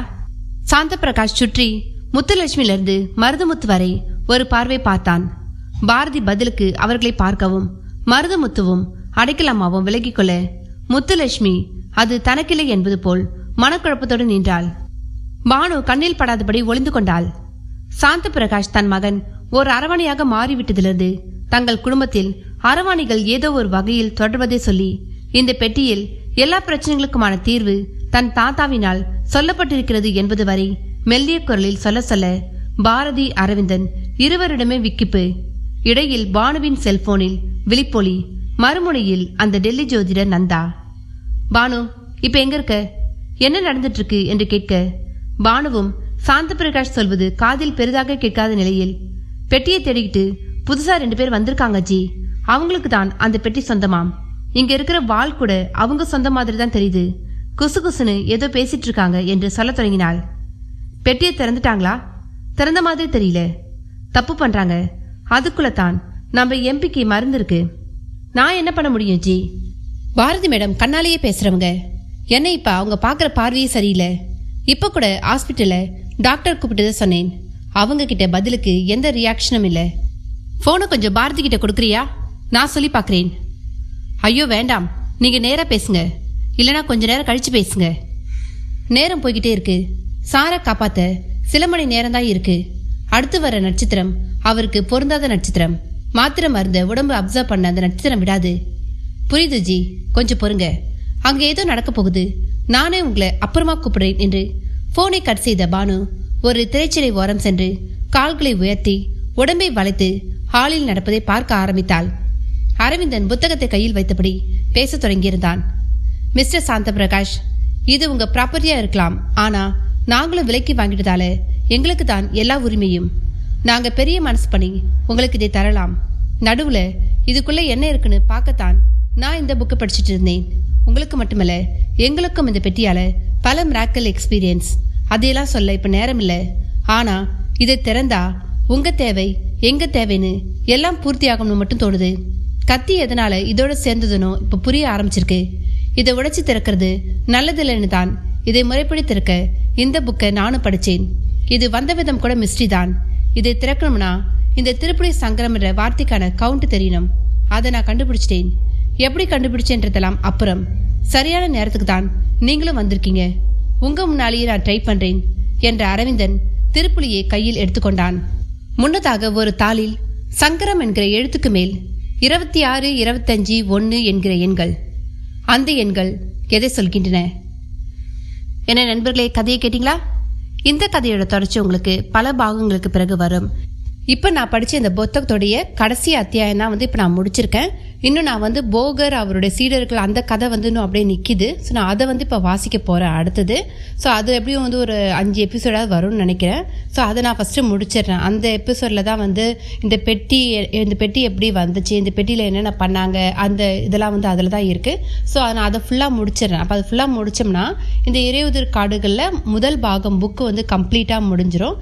அதுக்கப்புறம் 2வது பாகம் இருக்குது. அதுவுமே இதே மாதிரி ஒரு 43 அத்தியாயமாக என்னமோ இருக்குது. ஸோ நான் ஃபஸ்ட் நெக்ஸ்ட் வர இதில் போகருடைய இதை முடிச்சிடுறேன் நான். இப்போ நீங்கள் கேட்ட இந்த கதையை பற்றி உங்களுடைய கருத்துக்களை பதிவிடுங்க, லைக் பண்ணுங்கள், உங்கள் நண்பர்களுக்கும் ஷேர் பண்ணுங்கள். நன்றி, வணக்கம்.